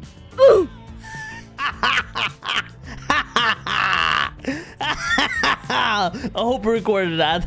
My glider suit didn't deploy. Hopefully she learned from this. But a bit later, Akisa and I were heading over to the volcano region because I needed to tame another Kaiju. And on my way there, I had to show Akisa the evolved Gudran that I have planned on taming, but we just don't know how to tame it yet. Yeah, I don't know how to tame anything that has 10 billion torpor. Well, we found Kaiju close up by the mountainside, but he did look stuck, so it was the perfect time to knock him out. Akisa wanted to tame it this time, and I went to destroy these Exojaegers since they were part of the list. Akisa also found Iroh, the great manticore, on top of this mountain. I've been looking for him for a while. So I was back home to make some active kaiju cells because the Iroh, the great manticore, needed it.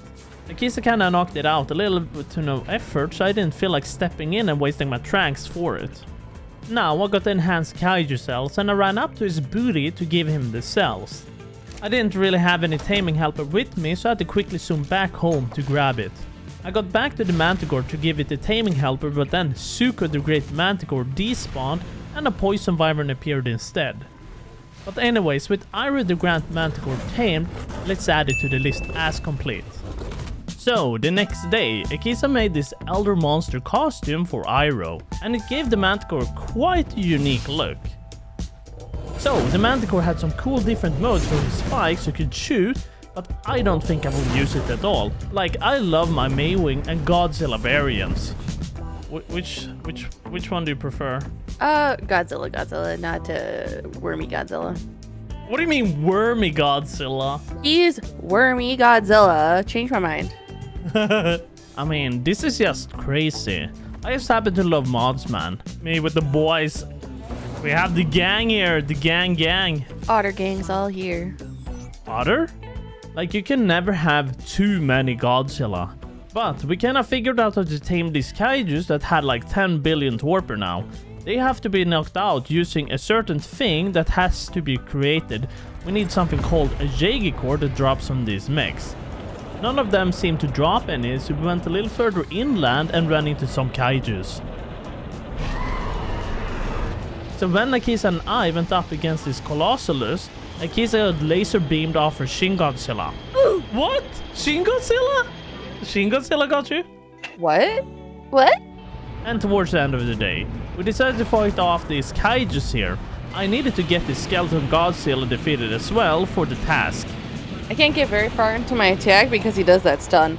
Yeah, this one doesn't swing, but I can't have that other one coming too close to me and I get stunned. Finally, Skeleton Godzilla was defeated by D54. That took a very long time, but that will be 34 kaijus down out of 61. Hell yeah, we are definitely getting there. And getting that Skeleton Godzilla harvested gave us a lot of bones to make our own, possibly. Okay, so to get down to business, we need to make one of these tameable EMP mechs in order to torpor any of these big kaijus with billions of torpor. The only problem, however, is that we don't know how to unlock this engram at all, and we don't have any Jaegi cores. But nonetheless, I found Iroh again, and apparently he summoned Zuko the Great Manticore. And Zuko was a part of the list too, so let's cross him off the list as done. Okay, so a bit later, we found a hotspot to get rid of these Jaegers in hopes of them dropping the Jaegi core for making that EMP mech. The only issue still is the engram, but we're hoping it's gonna drop or something. The next day, we were still harvesting these Jaegers, and one of them dropped something on the ground that looked very suspicious. And that was the very Jaegi core we've been wanting this whole time. It's kinda crazy to me that they probably dropped this whole time on the ground, but when we're up on these tall kaijus, it's almost impossible to spot these cores. But after harvesting these Jaegers this whole time, in hopes of them dropping the EMP blueprint or engram unlock, we kinda gave up. We found some comments about that actually on the Steam page for the mod, and all of that talk led to the Goju run, but it wasn't super clear. He might drop a blueprint, so it might be time to go out and look for that one. Day 56, we ventured out to the evolved Goju run because that's where we saw 2 of them. The other one we're looking for might be here too somewhere. But we quickly stopped by Kaiten as well because I wanted to show Akisa something about him first. 10 billion, you see, invincibility. Yeah, so now he's doing his ability, so now he's vulnerable, do you see that?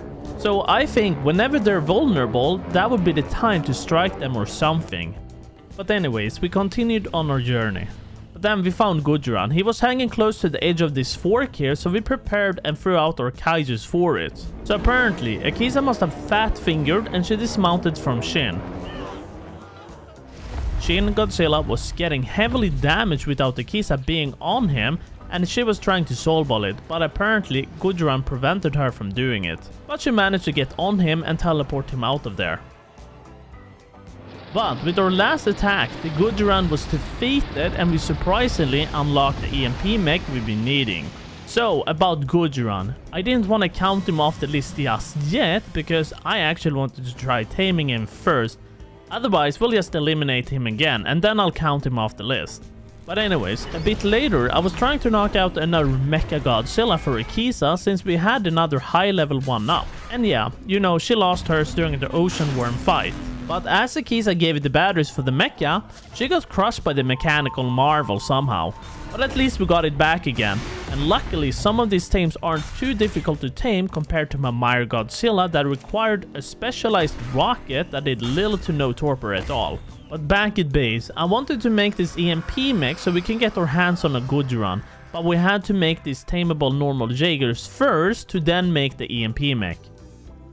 And unfortunately for us, we're still missing out on one freaking Jaeger core. So yet again, we're farming these Jaegers for cores. And we'll probably pick up some more extras so we have more than just one EMP mech. Day 57, we were still harvesting up these Jaegers. But we had to also destroy Godzilla for his dorsal fins, which is for making the Ghidorah summoner. And after fighting Godzilla for a while, Akisa went on a hiking trip to the skies. Where are you going? I'm blasting off again. Can I stick bug up here? I can! I mean, what else am I gonna do up here? I got one dorsal fin. Oh, so did I. Yeah, let's see how much we need for Ghidorah. So we need 15 dorsal fins for a Ghidorah spawner. I don't see any. Ooh, I got 2. Okay, lucky. You got mine. Mine probably rolled over to yours. And like usual, Akisa's glider suit is pretty bad from sometimes not deploying. I myself had the real one, so I didn't really have to re-equip my armor for it to work again.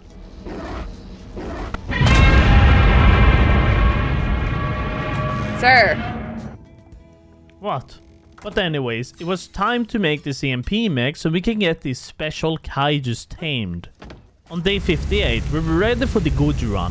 We had to use our X ability, which sends some kind of a shockwaves and then torpors the Godzilla. But we were having some weird issue with him for some reason. Whenever he becomes vulnerable according to the spyglass, that's the time you have to torpor him, while we couldn't get it to work for some reason. We tried a few times, and many times we were pretty sure we did it the right way too. And sometimes they can also lure you in. Like right here, he used the Hall of Earth ability, and I didn't really pay attention that well to the spyglass at first. We both didn't pay attention to the spyglass, and we both lost our Jaegers in one of his attacks. Oh. So after that, we put him on hold for now until we could figure it out what was going wrong with him or the Jaegers. The next morning, I spent some time farming these Jaegers again for these freaking cores. I had to also get rid of Godzilla in the bay too for his dorsal fins. And then back to the Jaeger core farming though for the rest of the day. Yeah, I hate RNG so much. Oh, they dropped 2, oh my god. Okay, I am done with cores now. And later into the day, I made the new EMP mechs for us. Because I might have figured out what was wrong before, and it might be the simple spawners for the Godzillans. The string code might be an old one, which was causing it to not torpor for some reason. But now we're back at him again to try this out. Oh, it worked! I was honestly too scared to go close to him, and I let Akisa torpor him instead. Is this only Akisa torpors? Yeah, I'm too scared, I'm sorry. What about that one? That looks scary. He's also vulnerable again. Don't be a chicken. I am a chicken. Nice. See, you did it. Why is he looking at me? He wants to eat you. Sometimes the spyglass was swallowing me, and it went from invincibility to vulnerable, so I had some trust issues with the spyglass. You gotta hand it to the mod developer though for these amazing looking attacks. But after these many tries of sending shockwaves on him, he was finally out. And now, I was back at base to make these kaiju cells, and they take an absolute eternity to craft. I even crafted up a focus chili to speed up the crafting speed a little bit, but it still wasn't enough. But now, we fed Godzilla the evolved kaiju cells and obtained our first Godzilla. That will make the 36 out of 61 kaijus complete. I wanted to try out its abilities and they were pretty nuts, but his damage was super bad. Wow, it does no damage. His face is kind of derp. Is that a snake? Or is that Rex face? Oh my god. I can't really... It's a Rex face. That's funny. This is shift and right control. I'm doing Hollow Earth. Look at this. Damn. Wow, no way does that little damage. That's disappointing. Day 62. I wanted to get somewhere with this kaiju list, so I went out into the desert where Gigan was hanging around. Well, he wasn't that hard to knock out at all, and he just wanted some simple mutton. I decided to grapple my way down to it so I could feed it, since I took some damage by a feet, weirdly enough. But anyways, 37 out of 61 kaijus. Yippee! Gigan was really freaking cool too, but he was somewhat weaker than the other kaijus though. My favorite thing about it is probably this attack, swing, swing and kaboom. He can also just levitate in the air, that's pretty OP. But anyways, I got rid of another Godzilla for his dorsal fin before ending the day there. I'm gonna be honest boys, I had very much fun tormenting Akisa with the shakiness of all of these kaijus. It gave me a big smile every time. But today, my friends, Akisa have been talking about Mothra for multiple days now how much he wants it. And today is the day. We had just enough Mothra snackos and some extras in case. So then, I flew to Mothra on Akisa's new tame she tamed when he was unconscious. A weird wormy dragon thingy or something. But we only had a low-level Mothra by my old base, so we went to check out another spot where it's supposed to spawn too. There's a Mothra there. 115. Might as well go to the other one. But now we're back at the other Mothra again. It's in a little bit more safe area than the redwoods, and we'll probably don't want to give ourselves a hard time making these snacks again. I also brought out the goat to get rid of these pesky peasants on the ground so the Mothra could be tamed in peace.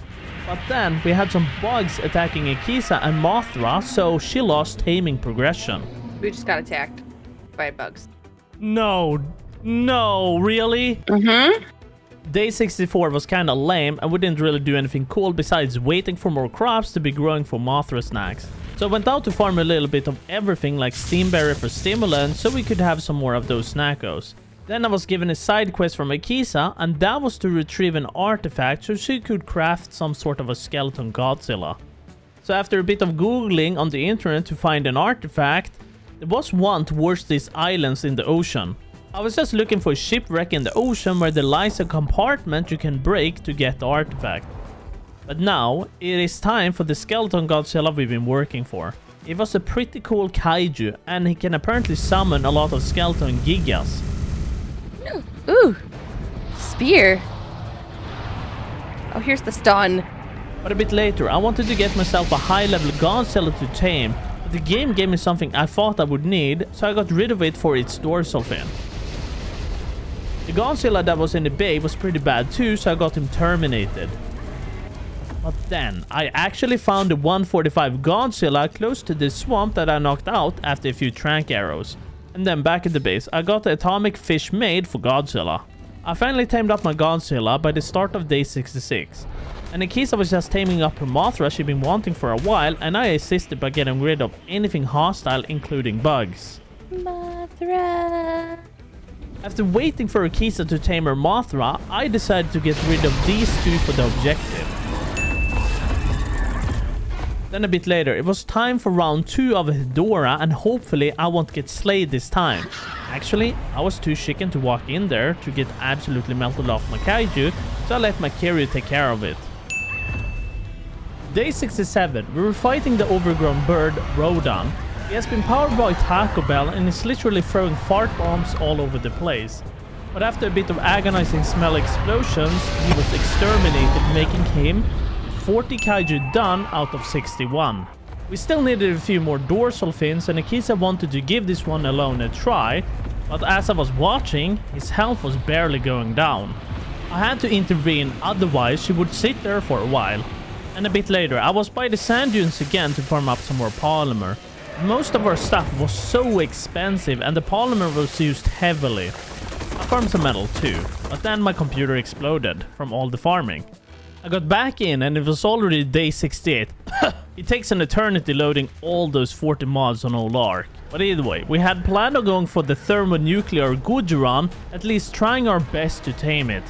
It was also using some kind of a power surge which makes him thermonuclear and very dangerous.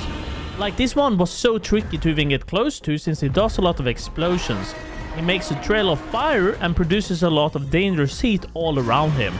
It doesn't really help that he fakes his charge up sometimes, and the only way to tell is from his so-called invincibility. Oh yeah, look at that! That's a huge one. I managed to get caught in one of his lightning beams, so I got barbecued and my robot got destroyed. Ah, he's attacking me! No, you got died. No. Search your EMP. Just because I got beamed by a kaiju, I had to go farm these tin cans again for the cores. And finally, I got the EMP mech made again so I can now join the battle. But I can't actually believe this. I got beamed again. Oh, what? He got me again? I can't believe that happened. On day 69, I managed to get back to him again, but we made little to no progress at all. 1.8 billion torpor. That's all we made with all this effort. Like, we can't even get close to him because we get literally stun locked. We spent the entire day trying to torpor him, but it's just not working out. And he likes to step his toes into the deep water, making it impossible for us to outrun him as well, so I went on my Kiri to bait him towards me instead.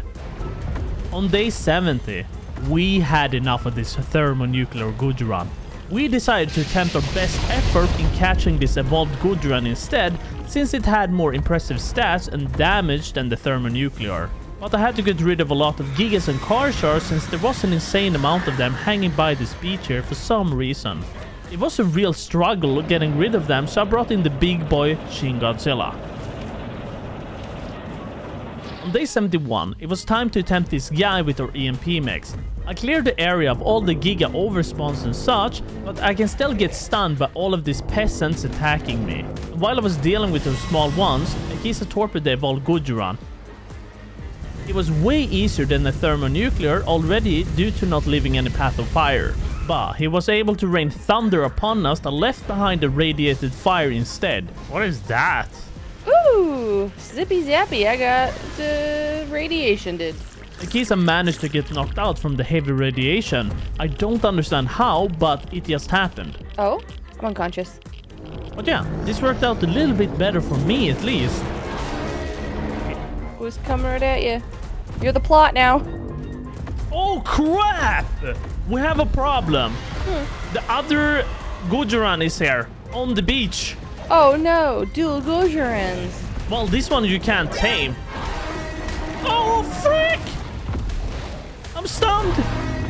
I was getting stunned in the water by piranhas. And suddenly both of these Gujarans were fighting each other. Kinda unexpected. What is that? Oh my god! That's the first time I've seen that, by the way. Tech Gujaran has been defeated. So on day 72, Akisa's mech ran over to the boss and started fighting the Gujaran.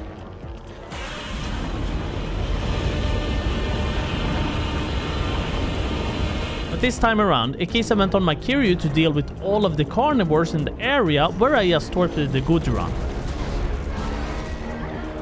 While we were getting there with the Gujaran and of course getting bullied by these carnivores, Akisa managed to get knocked out again due to the radiation. But I also started to realize that every time he does his big boy roar, he summons a big group of carnivores. Well, it is now day 73 and I had just a few more goes at this to finally knock him out. If it weren't for that big cooldown, I would have torpedoed him again there. There was also a bit of cooldown on the ability, so I couldn't really spam it.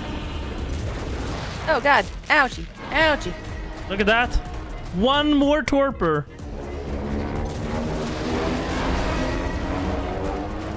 Yeah! So finally, back at the base, I could make the kaiju cells necessary to tame it. It has taken an extremely long time for us to tame this up. But with the evolved Gujaran tamed, it will make it the 41 kaiju down out of 61. And after doing a few Google searches, I really had to try out some of his abilities.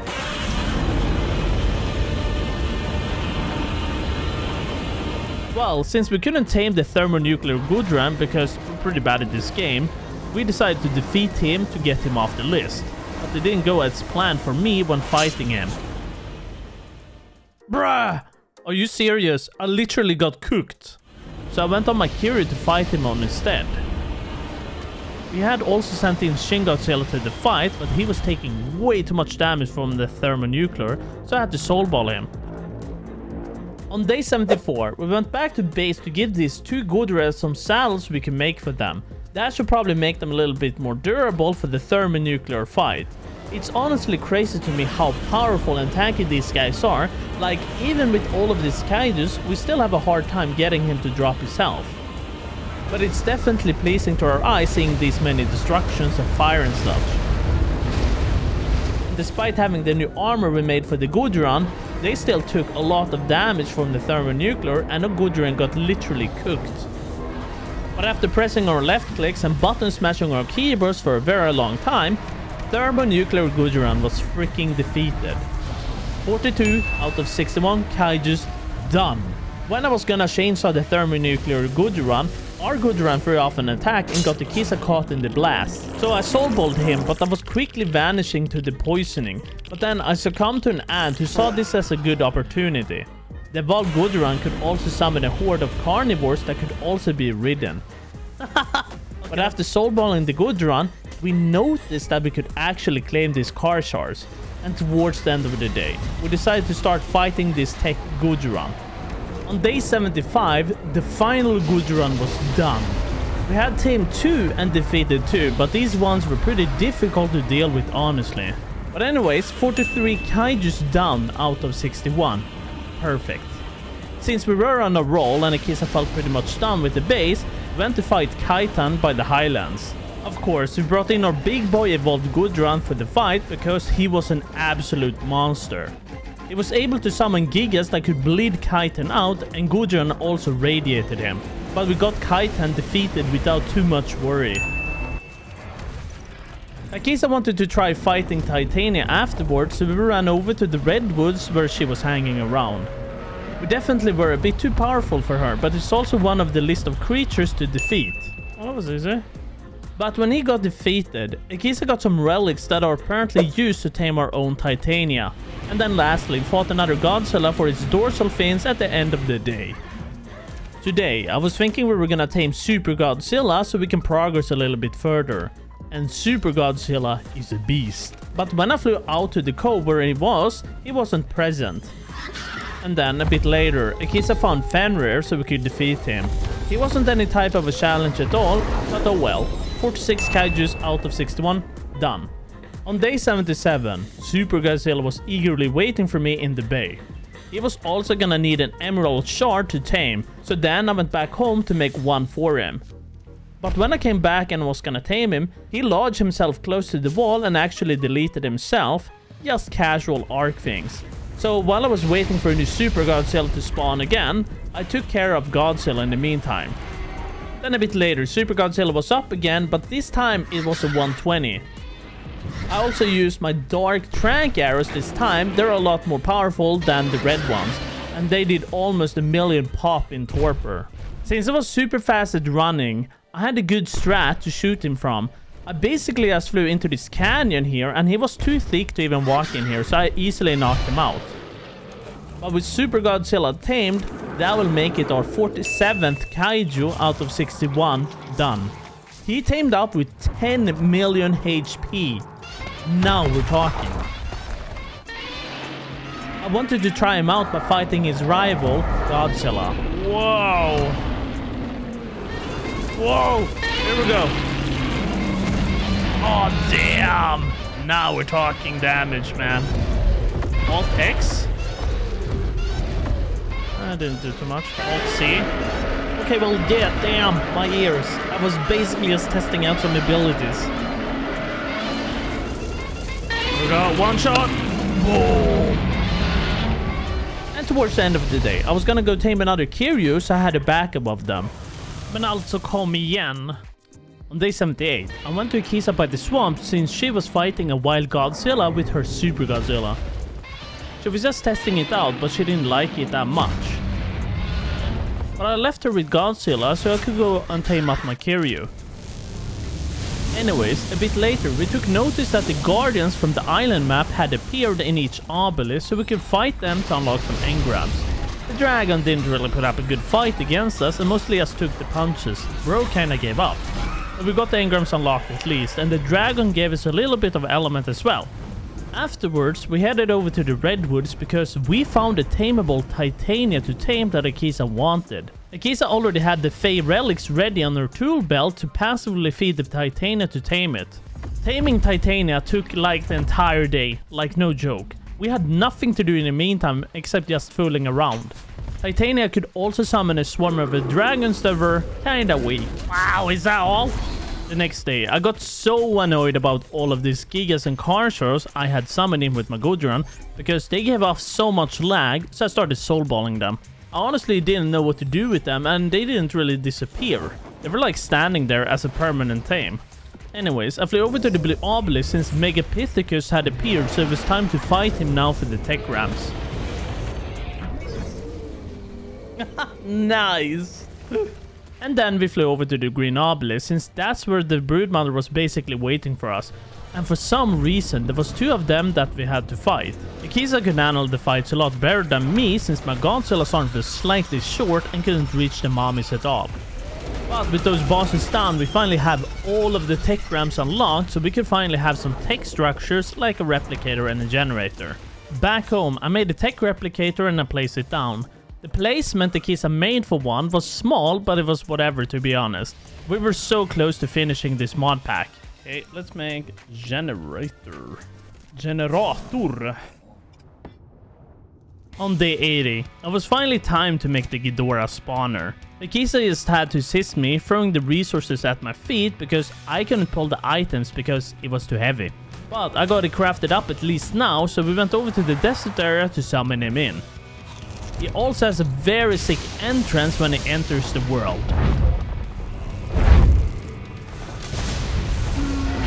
Akisa started blasting Ghidorah with her trank arrows until she got deleted by his thunderous abilities. It was a great idea using the Gudrun summon ability for the Gigas, so Ghidorah would attack them instead, keeping him distracted. But I managed to get him knocked out at least.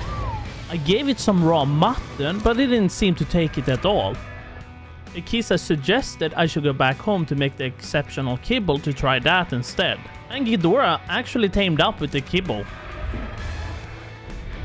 So when I got on Ghidorah, I also managed to get Akisa surprisingly pancaked. Wait, you died how? Yeah, I was on top of the Ghidorah and you moved, so I splattered on the ground.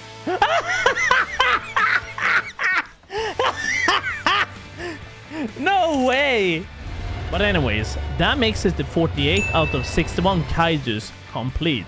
I wanted to test out some of his abilities, and you know what? They were just astonishing. Goodbye, fish! It was also very powerful too, probably since it was a wild 750 we tamed. It is now a new day, and today is the day we're gonna fight one of the kaijus lingering in the desert. So we started flying over there now. I even got one of these atomic nukes made, specifically made for Godzilla, that will basically power him up crazy much. Okay, well, I'm going in, I guess, because I still have trouble figuring out the buttons in this new mode. I'm not taking any damage. Are you going to fight? Is it?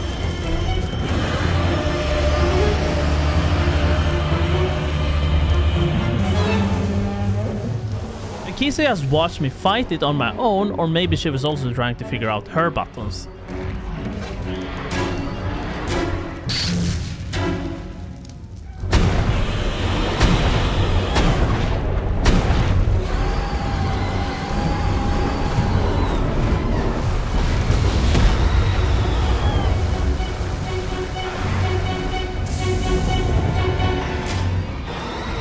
Jesus Christ!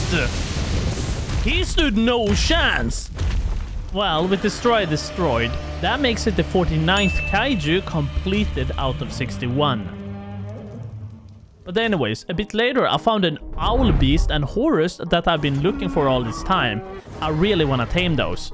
We also managed to find Callisto, the former hunter, that was also part of the list, so we got them electrocuted for the completion. But either way, it was time to start ranking these owl beasts. Horus, King of the Storms, I managed to get knocked out, but I needed the owl beast too. Okay, I got both of them knocked out now. And I just had to wait for Akisa to craft up the Kaiju Z cells so we could tame them. By day 82, I got them both tamed up. So with those two tamed up, that will be 52 Kaijus complete out of 61. Akisa was messing around in the base, so I shot her with my super expensive rockets to calm her down. And then I tried out Horus, King of the Storms at the base, and it was pretty cool actually. But like, at this stage of the game, it's not really that needed anymore. Then a bit later, I flew over to the volcano to fight Typhoon, the ancient everworm. It was a bit clunky fighting him on Ghidorah in that small space, so I went on my Kiryu instead. And it was way better. Jesus Christ, this is shaking so much. Finally, after very annoying air to fight Typhoon in, he was defeated.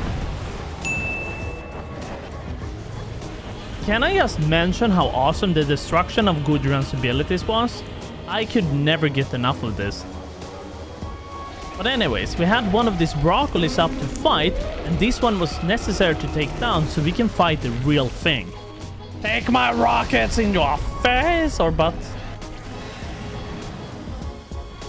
Oh, we should have sent in Gudrun, dude. So we could have done like the burn damage. Evolved Gudrun is on a whole different level since it was able to output a lot of debuffs on targets. But as we were fighting Broccoli, it literally despawned in front of our face. So instead, we went to fight the child of Wutolong in the snow zone. The dragon was insanely big and loud too, but it wasn't that powerful. Oh god, my ears! Now remember, this is the very child of Wutolong, and this guy hasn't reached full maturity yet. But after defeating it, we got the Wutolong lore we need in order to summon more powerful bosses. But much later, it was time to fight the real proper boss lurking deep inside this canyon of kaijus, the Red Hell Beast. There were so many freaking Godzilla variants here too, making it very messy to fight the Hell Beast. These Godzilla variants were stunning us too much with their roars, so we wanted to get rid of them. We brought in the cavalry too, because there were just too many of them. I had to jump on Gudrun to control it a little bit better, because all he did was just roar. But the valley has never been more cleaner than this. Alright, now we just gotta find the Hell Beast again. Hell Beast traveled so far down that we found him close to the beach. But this was truly the fight of the titans. Like, the only thing I could hear on my end was explosions, roar and thunder.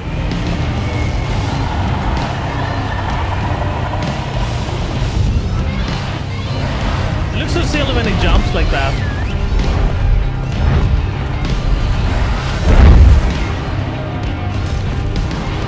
But we could finally see him enter this torment. He was only 1 million HP at this point. Oh, it's gonna be it. I can feel it. Nice! He even came out of the ground and attacked us one last time before disappearing. With the Hell Beast defeated, we would only have like 7 more kaijus or something for completion. Well, so back home, I was gonna cook up some more red trank arrows because today I wanted to tame up a Doug. We were starting to head towards harder bosses, so it was finally time for him.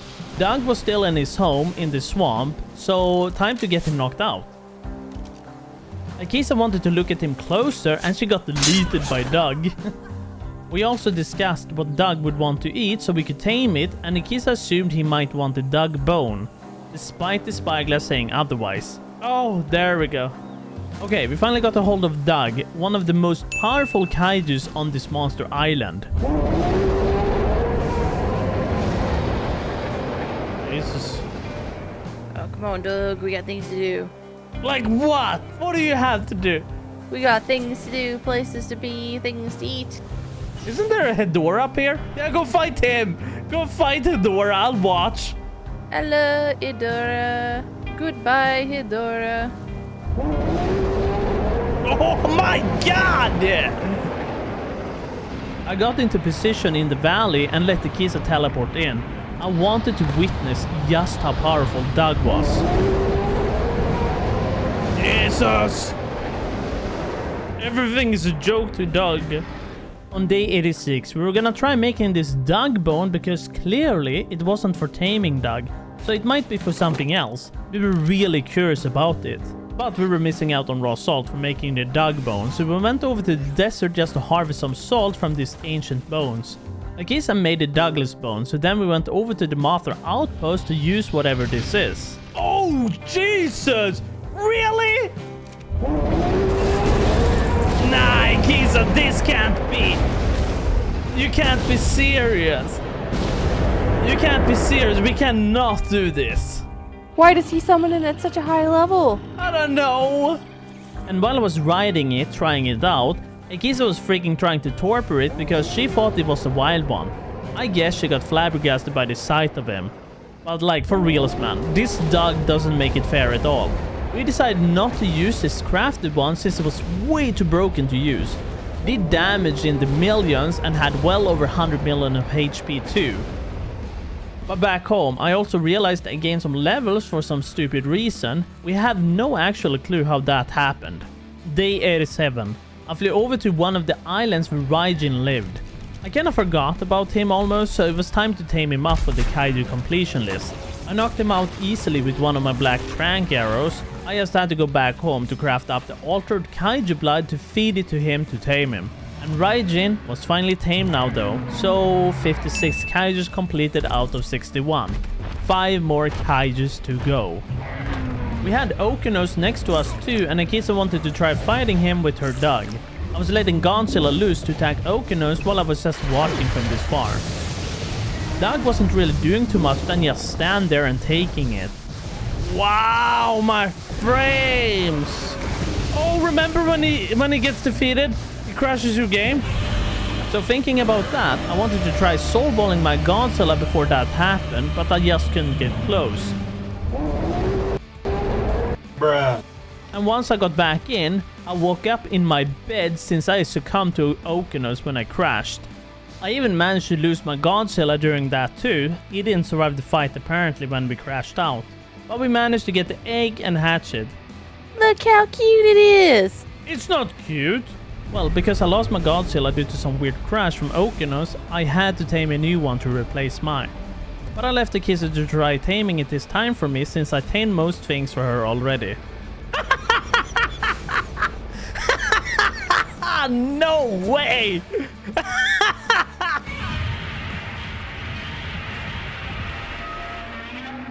On day 89, Akisa was taming me a Mothra.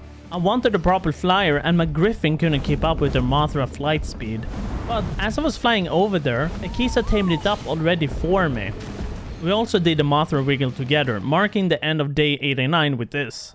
On day 90, I made a boss summoner for Kaiten Prime, which is the big boy fight for Kaiten.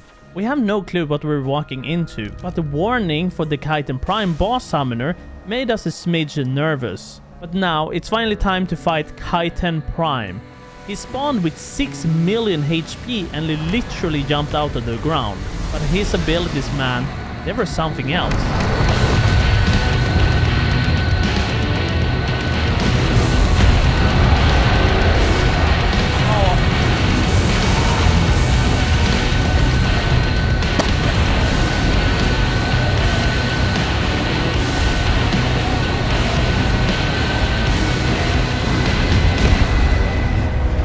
Titan gave off a few warnings too, which seemed quite dangerous, so I was gonna jump on my Super Godzilla for this fight.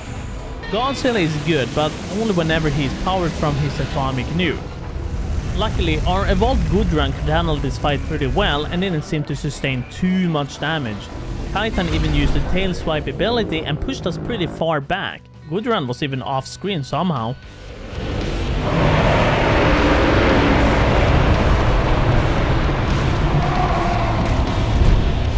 But After getting Kaitan below 50% HP, he was ready to throw off his wipeout ability, which was said to defeat anything with one punch. Wipeout! That seems bad, Akiza. Yep, I'm out. And in the meantime, he was throwing off his wipeout ability, and Kisa got knocked out from the radiation somewhere close to the beach. Oh, he hit me for 1 million! And as Kaitan was getting closer to defeat, he was doing a second wipeout. And Kisa wanted to stay close to it to see it this time. In the middle of the wipeout, the lesser Kaitan spawned that we easily handled. 969. That was his attack. I jumped up on Godzilla to fight him instead since he was getting low, but as Kaitan was getting even lower, his attacks were getting more glowy and more powerful. He even activated his Kaitan armor, which powers him up immensely. Not gonna lie, I was a little bit worried about this fight now.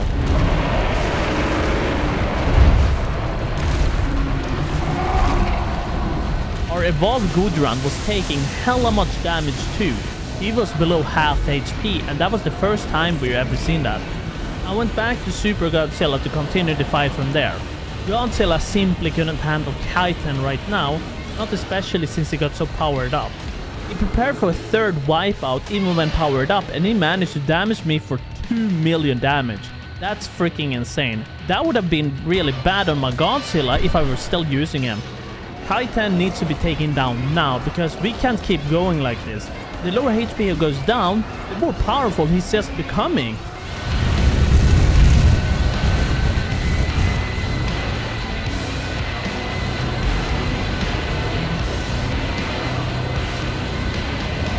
But after fighting Kaitan for 2 full game days, that's 30 minutes per day in real time, he was finally freaking defeated.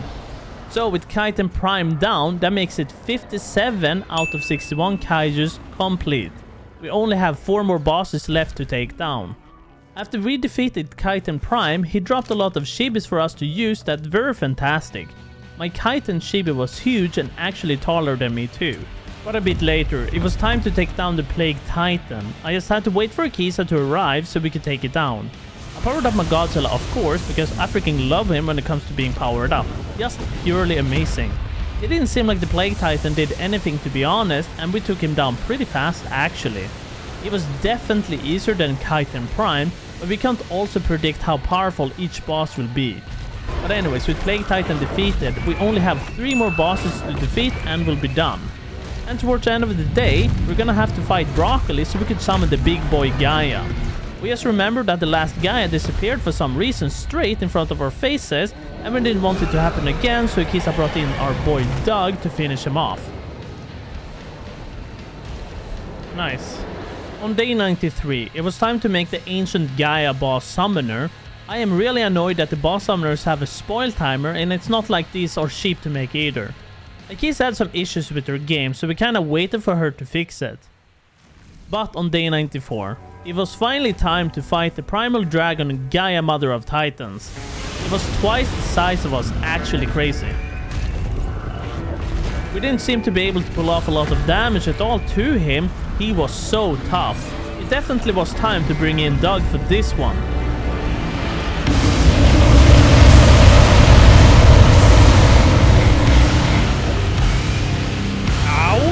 My ear?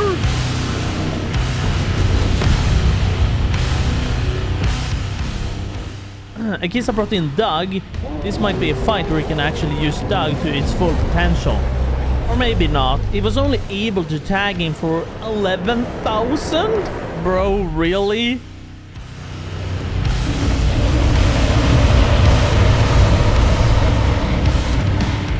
Brought Super Godzilla to the fight and teleported in Evolved Gudran. Surely, bringing more kaijus to the fight will probably help. I managed to get myself deleted as well after a bit. Like, this Gaia boss dude is freaking crazy. I have never seen any bigger boss or creature in the game before. Or louder, if I should mention that.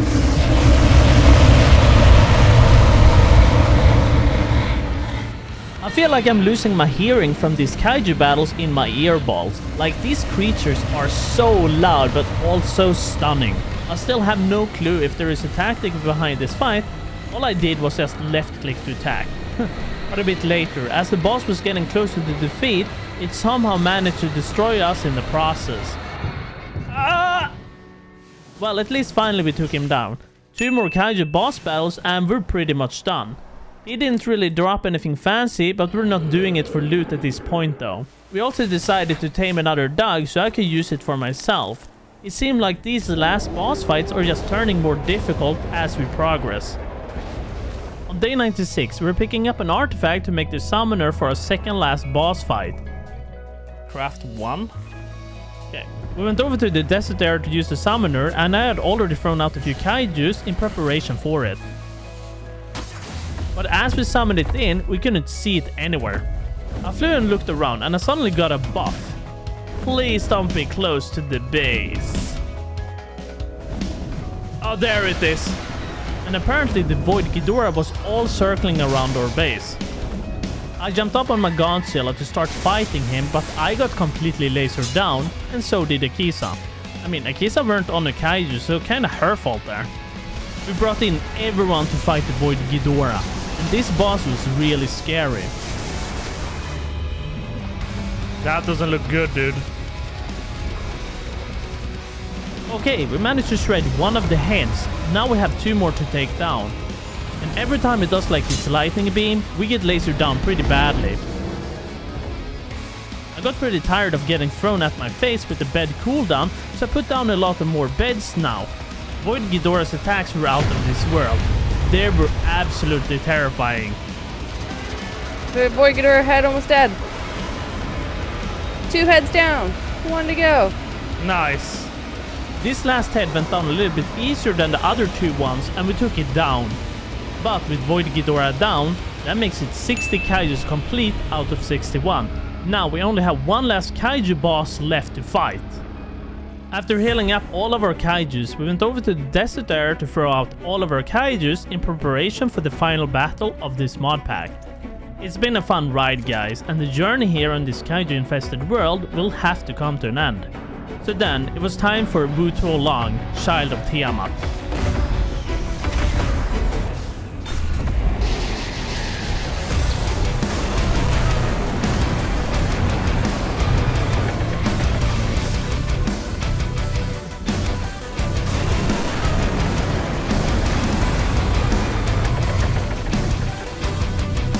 I wasn't doing too much damage to him with my Godzilla, so I went on Doug for this final battle.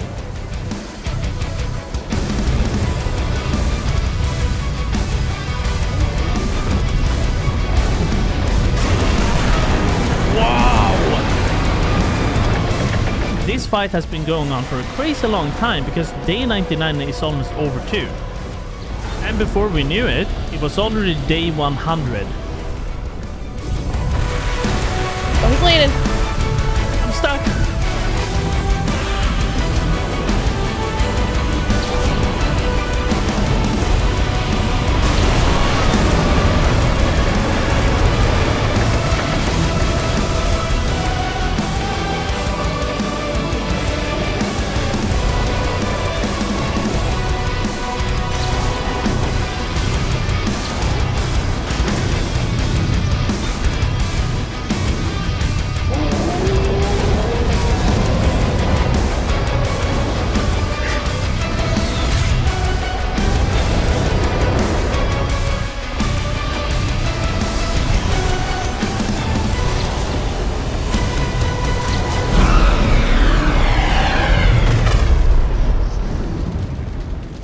Now, we finally came to an end and were able to take down all of the kaijus. We rescued the world and cleared it from its master, possibly making it peaceful again. I hope you guys enjoyed this video. This was definitely one of the most fun mod packs we've ever played on ARK. I just wanted to say I appreciate all of you guys and hoping you guys will have a good Christmas and a good new year, and I'll see you in 2025. So be a nice lad and smash that like and subscribe button if you're curious what videos we have in store. It's gonna be some really cool videos.